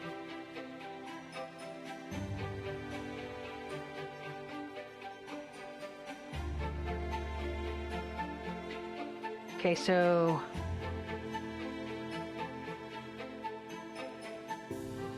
my immediate thought is Ripley.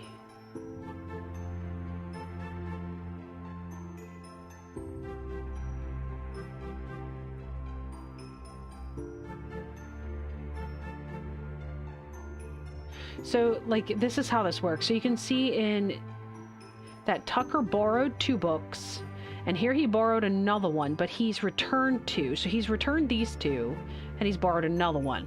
So what I'm seeing for Ripley is that he borrowed 2, and then he returned 1 of those. And then he borrowed 2 more, which he also returned, but he never returned one of these 2. Or wait, Ramona never returned any. Kay, she borrowed 2.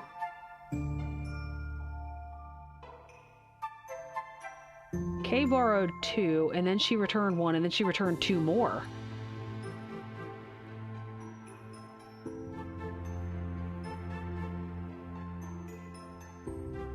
So she's returned 1 more than she actually borrowed. How does that work?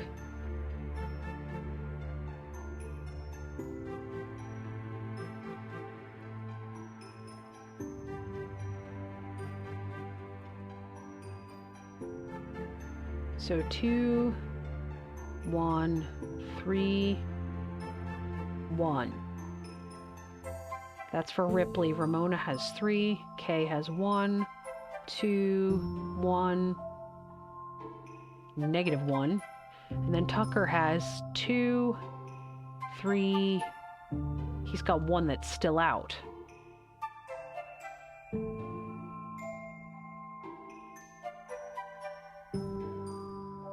So maybe it is Ramona then.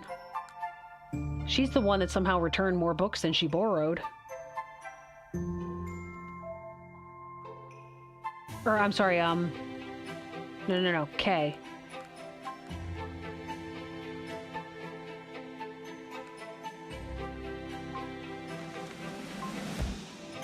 Okay, there we go. That's right, Sandy remembers now. While all other students were savoring the winter festivities, Kay borrowed a book for a bit of light reading. You can tell because she borrowed 2 books this month, yet returned 3.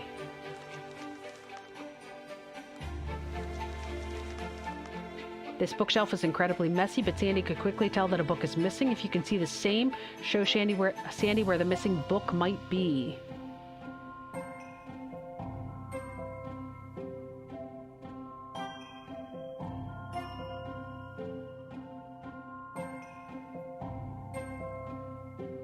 Well, if I had to guess, it's gonna be...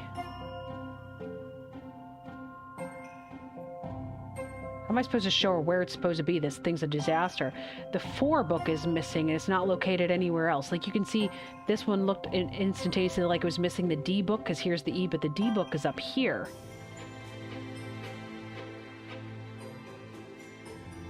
Because the leaves here's 1, 2, 3, and 4, so it's...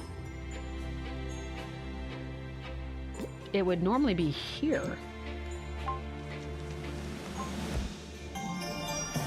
Okay, well done. You should consider becoming a librarian. There are 5 volumes of history, and the 4th one is missing. It should go after the 3rd volume.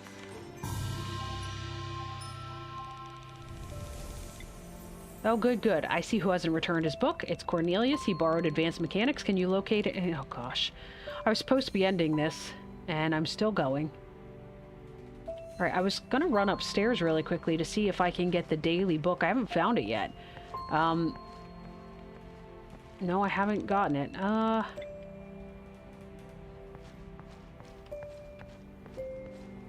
Is it over here today?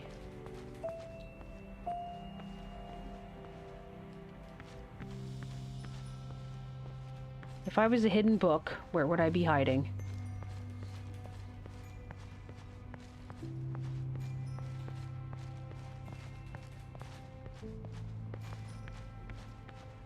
Oh, I was supposed to be upstairs. Is any of the hidden book... Oh, here's a Keurig machine. Actually, that's an espresso machine. Did I get a puzzle... Oh, that wasn't what I was... I did get a paper... This... Yeah, the Arbor Daily. That's one I got this morning.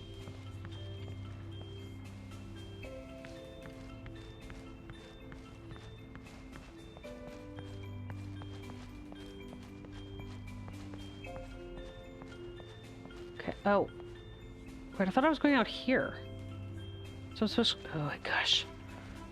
Downstairs, upstairs, downstairs, upstairs. Ugh. Okay.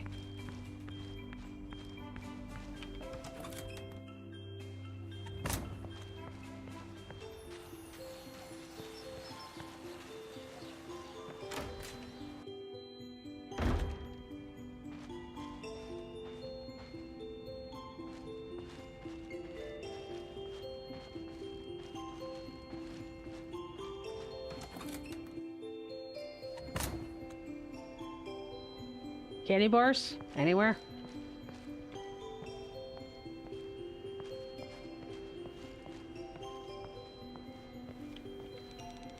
What do you want, mouth breather?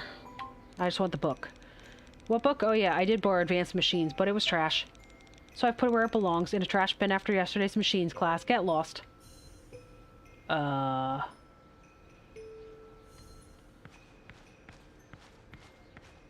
Guess that means I need to go find it.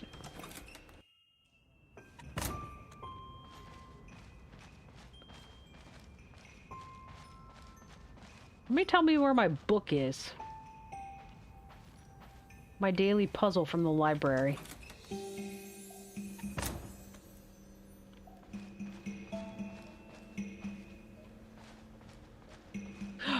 Found it. And a chocolate bar. Oh, no, this is the one that Cornelius threw out. Okay. I need another shimmery book. I might have to find that and then save it for you guys. Because I really am trying to wrap this up. We've been going for a while now. I'm sure some of you would probably like to go either to bed or to get food, or depending on where you're located.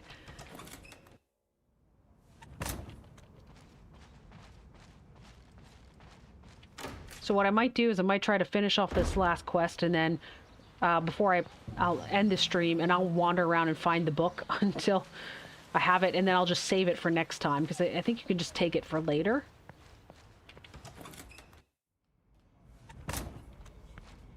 Here you go, lady. Did you get the book from Cornelius? Yes. You have it? Great. Thank you so much for the help. Here, take this chocolate. Well, thank you. Hey, achievement chocolate hunter. Cool. Do I have anything else? No, I just have a blue thing now. Day 3. Yeah, the last thing I have is today I should, which is go to bed.